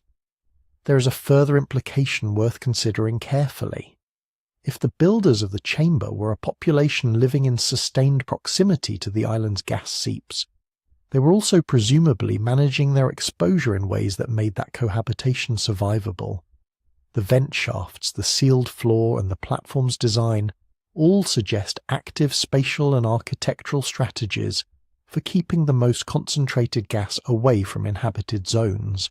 But the hydrogen sulfide binding protein elevation in the skeletal remains also suggests those strategies were imperfect, that the people who built and used this chamber were nonetheless absorbing enough sulfide over their lifetimes for their bodies to register the accumulation at the molecular level. Surviving an environment and being entirely protected from it are different things. The bones indicate the former without necessarily implying the latter. All of this must be held under a significant methodological caveat. The toxicological analysis of the remains is, at present, limited to surface sampling. Proteins identified in preliminary screening have not yet been subjected to the deeper isotopic and proteomic work that would confirm their identity, establish their concentration thresholds with precision, and rule out alternative explanations for their presence. Isotopic analysis of the kind that would allow researchers to distinguish between sulfide exposure from environmental sources and sulfide from dietary sources. Certain marine organisms contain elevated sulfur compounds independently of atmospheric gas, has not yet been completed. The Cadiz team has been explicit that the current biochemical findings are preliminary, that they are suggestive rather than conclusive, and that comprehensive reanalysis using more rigorous isotopic methods could revise the inferred exposure levels in either direction. the elevated protein concentrations might look more dramatic under further scrutiny, or they might be partially explained by factors the surface sampling methodology was not designed to detect. Until that deeper work is done, the forensic picture is genuinely incomplete. What can be said is that the initial evidence points in a consistent direction toward a population whose bodies record long-term sulfide exposure, buried in a structure architecturally designed to manage sulfide-generating geology, on an island that geophysical surveys show is actively seeping methane and hydrogen sulfide from its substrate to this day. That is a chain of evidence, and it is a suggestive one. Whether it is a complete chain, and whether the links hold under the additional strain of more rigorous analysis, are questions that remain legitimately open. The bones do not close the case, but they do, for the first time, give the case a biological dimension, a record written in protein concentrations rather than in logbook ink, by people who lived with this island's chemistry long before any European sailor had reason to fear it, and long before any account of overnight madness became the foundation of a centuries-old curse. All of this evidence, the architecture, the bones, the sulfide biochemistry, depends on a number of assumptions, and the most fundamental of those assumptions is chronological. The Cadiz team dates the timber platform and stone-lined chamber to approximately 3,800 years before present, a calibrated radiocarbon range of roughly 3,750 to 3,850 cal-BP, placing construction somewhere around 1,800 BC. That date is the load-bearing pillar of every interpretive argument that follows from the excavation. If the date holds, the structure is extraordinary. If it shifts, much of what has been proposed about who built it, why they built it, and what their presence means for our understanding of Atlantic prehistory shifts with it. The problem is that the date rests on a single charcoal fragment. That is not a minor methodological footnote. In modern radiocarbon practice, a single sample is understood to be a starting point, not a conclusion. The calibrated range the Cadiz team reported, 3,750 to 3,850 cal-BP, reflects the statistical output of the radiocarbon measurement itself, but it does not account for the full range of uncertainties that a single specimen introduces into a chronological argument. The fragment was recovered from the lowest construction layer of the platform, which is in principle the most informative place to find datable material. The foundation deposit is more likely to reflect the moment of building than later fills or intrusions. But charcoal is a notoriously imperfect chronological anchor, for reasons that archaeologists have been grappling with for decades. The most persistent of those problems is what the field calls the old wood effect. When ancient builders used timber, they did not always cut fresh wood. They reused structural elements, incorporated driftwood, or harvested from trees whose heartwood, the older inner rings, may have been decades or even centuries older than the outer growth rings being cut when the tree fell. A charcoal fragment from heartwood timber could yield a radiocarbon date that is genuinely accurate for when that part of the tree was alive, but meaningfully older than the moment when carpenters shaped the beam and placed it in the ground. In a construction context like the Mauvais Island platform, where the builders were clearly working with substantial timber elements and showed considerable engineering sophistication, the use of long-lived or reused wood is entirely plausible. The calibrated range the team reports could therefore represent not the date of construction, but the date of the wood's formation, a distinction that might push the actual building event several centuries forward in time. The practical consequence is significant. If the charcoal sample is subject to an old wood offset of even 300 to 400 years, the platform's true construction date could fall somewhere between 3,200 and 3,400 BP rather than 3,800 BP. That range, while still ancient, would place the structure in a very different cultural and historical context. A date of 3200 to 3400 BP aligns with what archaeologists recognise as late Neolithic and early Bronze Age activity along the Atlantic fringe, periods when maritime cultures in Iberia, the British Isles and northwestern Africa were undertaking ambitious construction projects, maintaining long-distance trade networks, and demonstrating the kind of navigational and engineering capability that the Mauvais Island platform implies. A structure of that age, in that context, would be remarkable, but not inexplicable within known settlement histories. A structure dated to 3800 BP is something else entirely. That date is provocative in a very specific way. It places the construction of this timber platform and chambered monument more than a millennium before the generally accepted arrival of Polynesian or European groups capable of such engineering in the relevant Atlantic region. It predates documented Phoenician maritime expansion. It predates the periods associated with the Bronze Age Atlantic networks that connected Iberia to Britain and Ireland. It sits in a zone of deep prehistory where our understanding of who was sailing, settling and building in the open Atlantic is genuinely limited, and where the presence of a sophisticated subterranean monument raises questions for which current archaeological frameworks have no ready answers. If 3800 BP is the correct date, then whoever built the Mauvais Island structure was doing so in an era and a place for which we have almost no comparable evidence. That absence of comparable evidence is part of what makes the date so provocative, and also part of what makes it so fragile. Extraordinary claims require extraordinary corroboration, and the corroboration currently available consists of one charcoal fragment, sampled once, from a single context within a complex multi-layered deposit. What would strengthen the chronology considerably is additional datable material from independent contexts within the same construction sequence. Short-lived organic materials are particularly valuable for exactly this reason. Seeds, nutshells, or fragments of annual plants that were alive and deposited at the moment of construction, rather than timber that might encode decades of prior growth.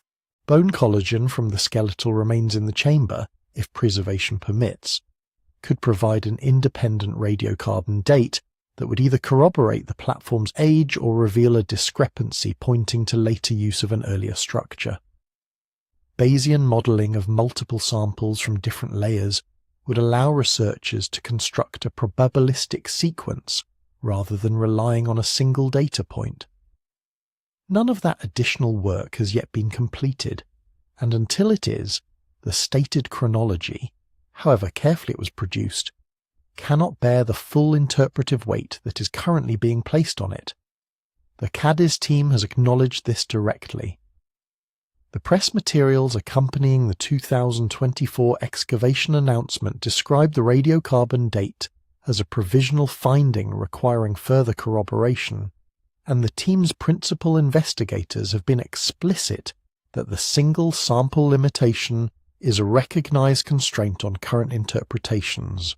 That is appropriate scientific caution, and it matters that it is being stated openly rather than buried in supplementary data. What it means in practice is that every argument built on the 3800 BP date, arguments about pre-Polynesian Atlantic builders, about the relationship between the monument and known settlement histories, about who was living on this island and managing its sulfide geology in the middle of the 2nd millennium BC, is currently conditional. The interpretations are not wrong for having been advanced. They are the reasonable exploratory hypotheses that the available evidence generates. But they are hypotheses, not conclusions, and the chronological foundation beneath them is, for now, a single piece of burned wood whose age has been read once, by one method, from one context in a 5-metre excavation. The date of 3800 BP, if it stands, would force a fundamental rewriting of what we know about who was building, sailing and settling along the Atlantic edge in deep prehistory. If it shifts, it might resolve into something that fits more comfortably within established frameworks, still significant, still worth excavating, but answerable with the tools and comparisons currently available. Which of those futures the dating evidence points toward is a question that more fieldwork will eventually resolve.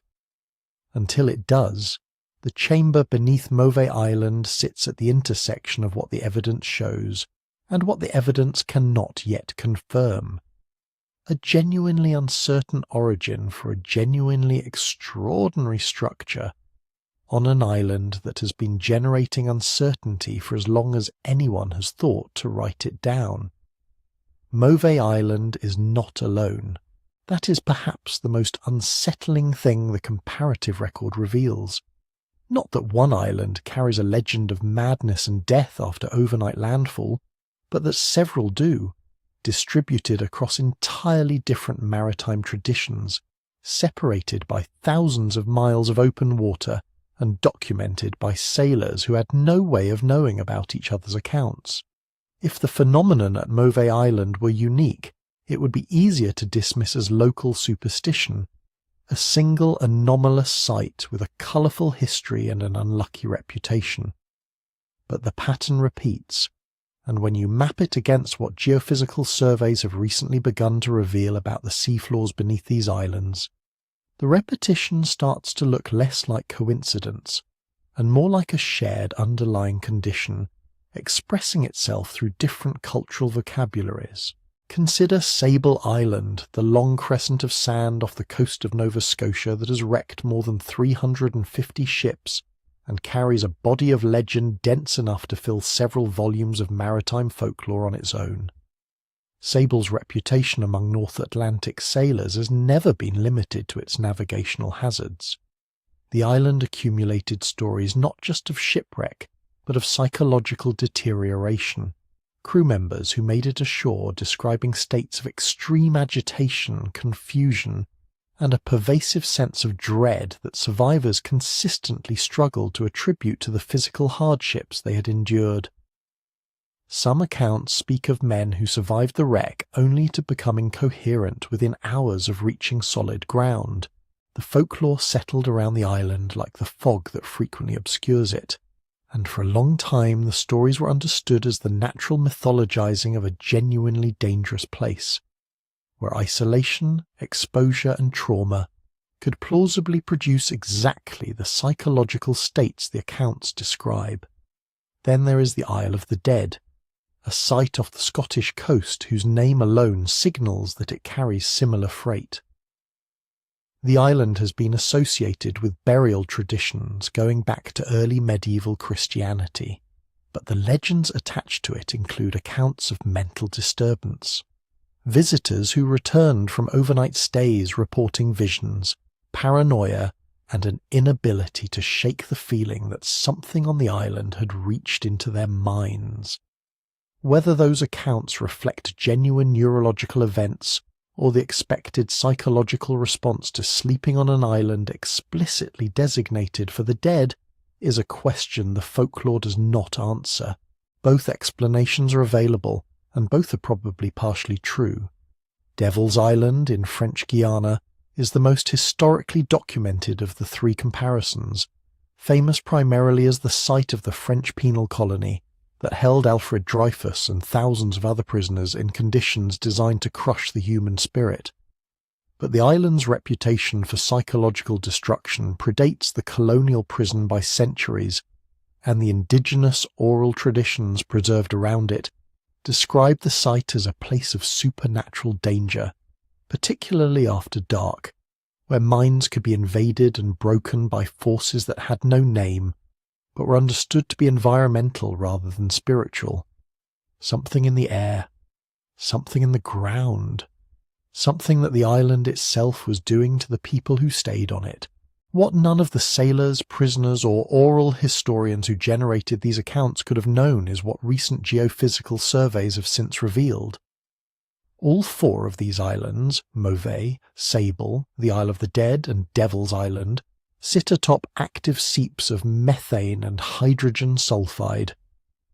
The surveys, referenced in a 2023 comparative overview, drawing on geophysical data collected across multiple research programs, found measurable subsurface gas activity at each site, consistent with the kind of slow, diffuse seepage that would not necessarily produce visible signs at the surface, but could, under certain atmospheric and temperature conditions, result in elevated concentrations of gases at ground level, particularly in enclosed spaces, low-lying terrain, or during the still air of nighttime hours when dispersal is reduced.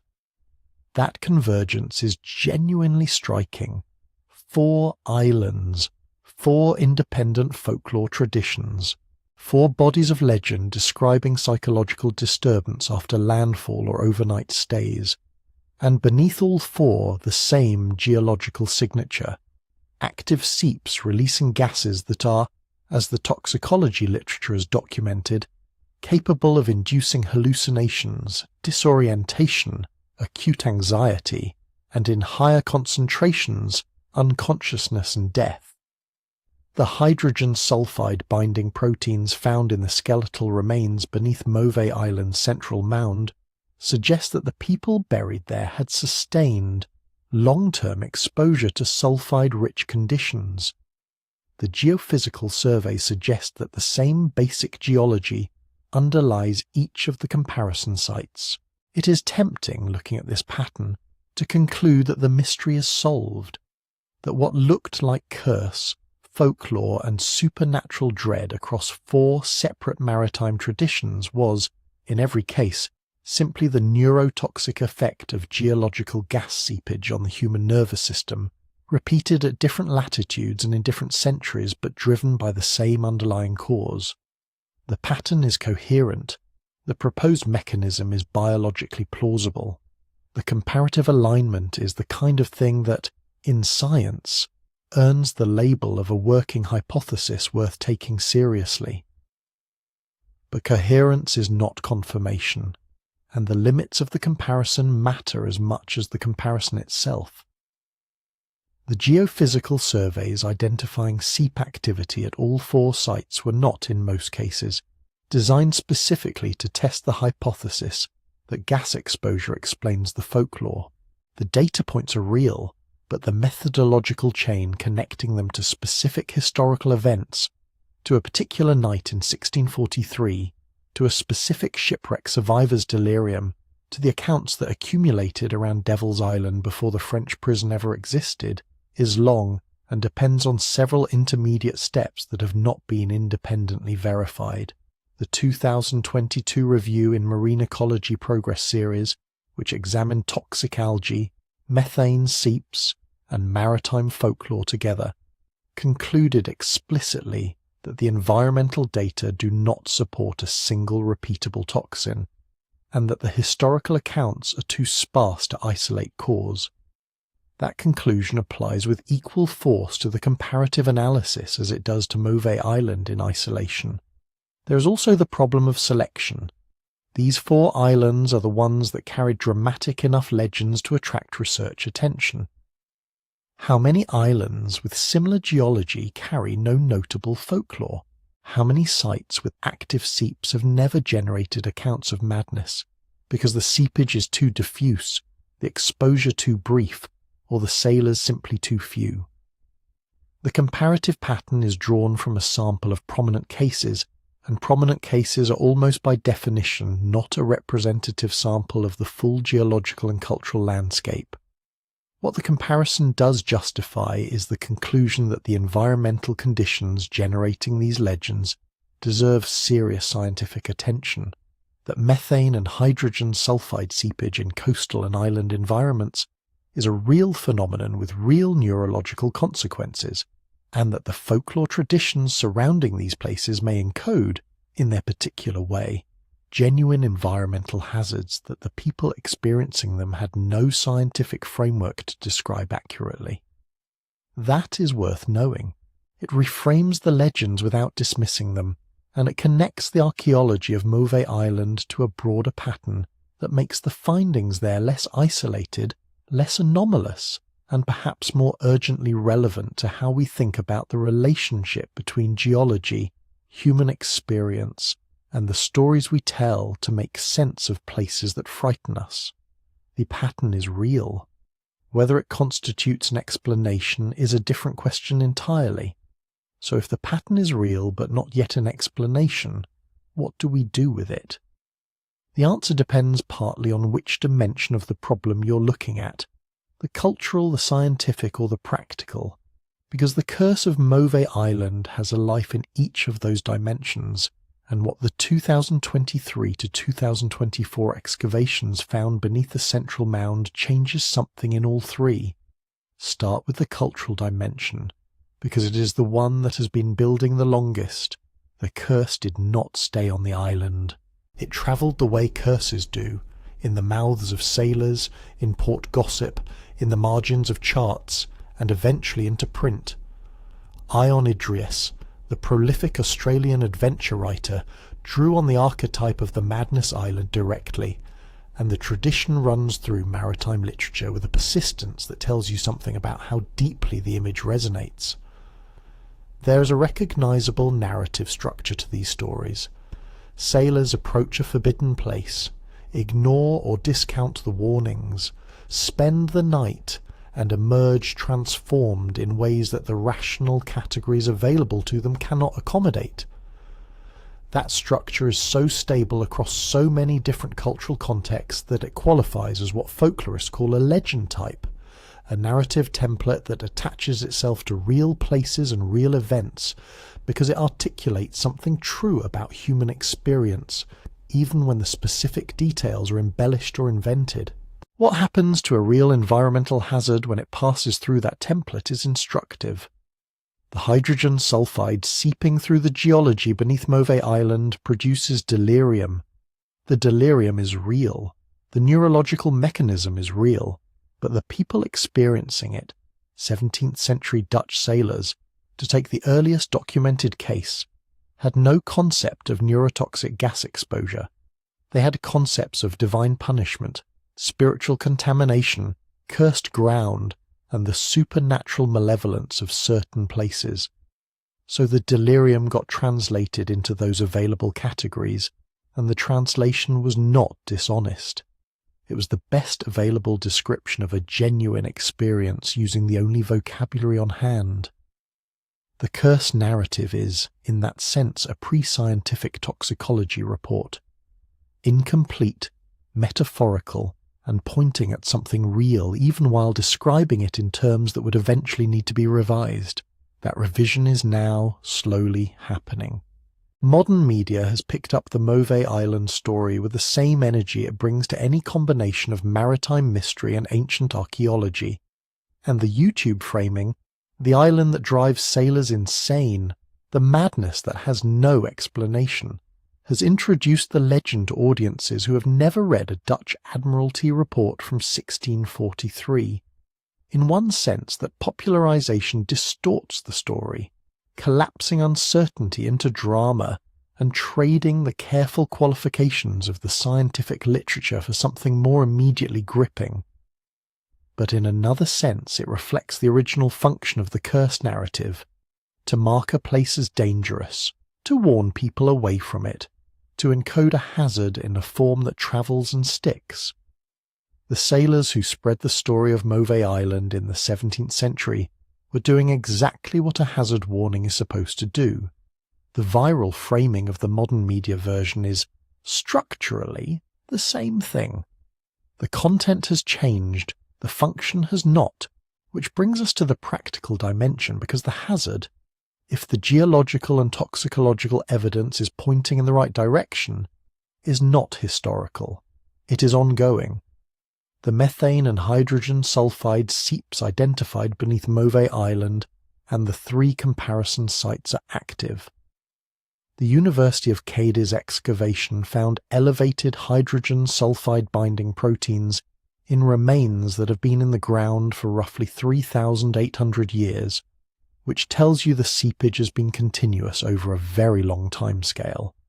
Nothing in the current data suggests it has stopped, and if it has not stopped, then vessels anchoring near Mauvais Island tonight face, in principle, the same exposure risk that a Dutch squadron faced in 1643, with the significant difference that we now have both the scientific understanding to recognise what the risk is and the technology to do something about it. What that looks like in practice is not fully worked out yet, and the research is explicit about this being a gap. What the Mauvais findings could justify, at minimum, is revised anchorage guidance for the site. The kind of formal navigational caution that already exists for areas with known geological or environmental hazards, updated to reflect what the excavation and the comparative geophysical surveys have revealed. Beyond that, portable gas monitoring equipment, the kind now routinely used in industrial settings where hydrogen sulfide exposure is a known risk, is readily deployable on vessels and could provide real-time warning of elevated concentrations before neurological effects begin. The thresholds at which hydrogen sulfide becomes acutely toxic are well established in the occupational medicine literature, and the monitoring technology is not exotic or expensive.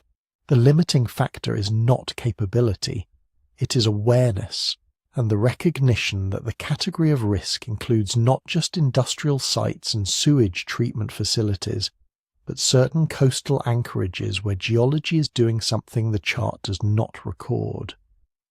Preservation of the Mauvais Island site itself is also on the table, and not as a secondary concern.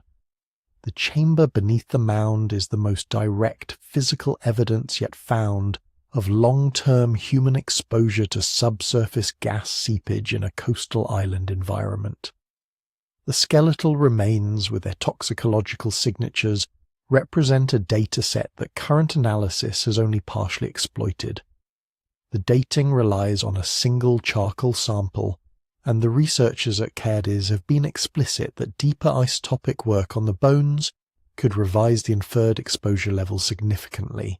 Preserving the site intact while that work proceeds is not just an archaeological priority, it is a scientific one, because the answers the site might eventually yield are directly relevant to the safety question. And then there is the central question that all of this circles back to, the one that the Curse of Mauvais Island has always been asking in its own indirect way. Did the island drive sailors mad, or did it reveal how fragile the human brain is when it encounters the wrong chemistry in the wrong concentration at the wrong time of night? The honest answer is that those are not quite opposites. An island that concentrates neurotoxic gas at ground level during still nighttime hours is an island that drives sailors mad. The mechanism does not make the outcome less real or less dangerous. What it changes is the story we tell about why. Not curse, not punishment, not supernatural malevolence embedded in the rock, something more mundane and in some ways more disturbing. The ordinary geology of a small island, exhaling slowly in the dark, and a human nervous system with almost no defense against what it cannot see or smell at low concentrations, beginning to come apart in ways the person experiencing it has no framework to understand. The sailors were not wrong about the island. They were wrong about what the island was doing and why. That distinction, 380 years after the Dutch Admiralty first wrote it down, is finally something we can begin to close. Pull back from the individual findings for a moment. The bones, the chamber, the gas readings, the 1643 log entry, and look at what they form together. What you have is a centuries-long record of a specific pattern of human harm, a physical structure beneath the ground that could explain how that harm was concentrated and delivered, measurable chemistry that matches the neurological profile of the symptoms described, and parallel evidence from at least 3 other sites around the world where the same geology produces the same folklore. That is not a solved case, but it is not nothing either. It is a convergence, and convergences of that kind in historical science are worth taking seriously precisely because they are rare. No single thread closes the argument. The algae hypothesis has not been eliminated. Toxic algae blooms are episodic, difficult to detect in retrospect, and capable of producing neurological effects severe enough to account for what the logs describe. Magnetic anomalies remain insufficiently studied at Mauvais Island to rule out a contribution to the disorientation sailors reported, particularly given what we know about the sensitivity of human spatial cognition to subtle geomagnetic variation. Psychosomatic suggestion is a real force, and the power of a place's reputation to shape the experience of people who arrive already afraid of it should not be discounted by anyone who understands how expectation interacts with perception. Each of these mechanisms has genuine explanatory purchase on parts of the record. None of them alone accounts for all of it. What the buried chamber and the gas evidence do is shift the weight of the debate. Before the University of Cadiz excavation, the gas hypothesis was one possibility among several, supported by plausible chemistry, but lacking direct physical evidence tying the island's subsurface geology to documented human harm. The chamber changes that. A sealed stone-lined space 5 meters beneath the central mound, containing human remains with elevated hydrogen sulfide-binding proteins, dated to roughly 3,800 years before the present. That is direct physical evidence that this island has been exposing people to sulfide-rich gases for a very long time, long enough to leave a measurable signature in bone. The on-site soil gas surveys showing anomalously high concentrations of hydrogen sulfide and methane still seeping through the mound extend that timeline to the present. The curse did not begin in 1643. The Dutch Admiralty report is not the origin of the hazard. It is simply the moment the hazard entered a written record that has survived to be read. There is something worth sitting with in that. The uncertainty we face now is not primarily a failure of science or a gap in the archaeological record, although both of those gaps are real. The uncertainty is partly structural, an honest reflection of how complex the interaction between geology, atmospheric chemistry, human physiology, and cultural interpretation actually is. That complexity is not a flaw in the story. It is the story. The reason Mauvais Island has generated 3.5 centuries of logbook entries, maritime superstition, literary adaptation, and now a multidisciplinary excavation is precisely because it resists the simple answer. Places that resist simple answers tend to be places where something genuinely difficult is happening. And the broader implication of that resistance extends well beyond this particular island. Mauvais Island is not unique in having a legend that appears to encode a real environmental danger in distorted form. Sable Island, Devil's Island, the Isle of the Dead, each of them sits above active seeps. Each carries the same narrative template of nighttime madness, an inexplicable behavioral collapse. Each was dismissed for generations as folklore before geophysical surveys started finding the geology that might explain the stories. The pattern suggests that maritime folklore has been doing a kind of work that we have only recently developed the tools to verify, preserving, in the only vocabulary available at the time, accurate warnings about real hazards that the people issuing those warnings could not scientifically characterize. The curse was the safety protocol. The legend was the hazard marker. They were imprecise and they were metaphorical, and they worked well enough that sailors avoided the island for centuries on the strength of them, which is functionally the correct response to a site that seeps neurotoxic gas. Mauvais Island is not in the end a mystery waiting to be solved and filed away. It is something more interesting and more useful than that. It is an active frontier, a place where the history of human experience, the chemistry of the earth, and the methods of modern science are still in the process of negotiating what actually happened and what it means. The investigation is not closed. It has barely started, and the island, exhaling quietly beneath whatever vessels anchor near it tonight, is not waiting for a verdict. It is still making its argument in the only language it has ever spoken,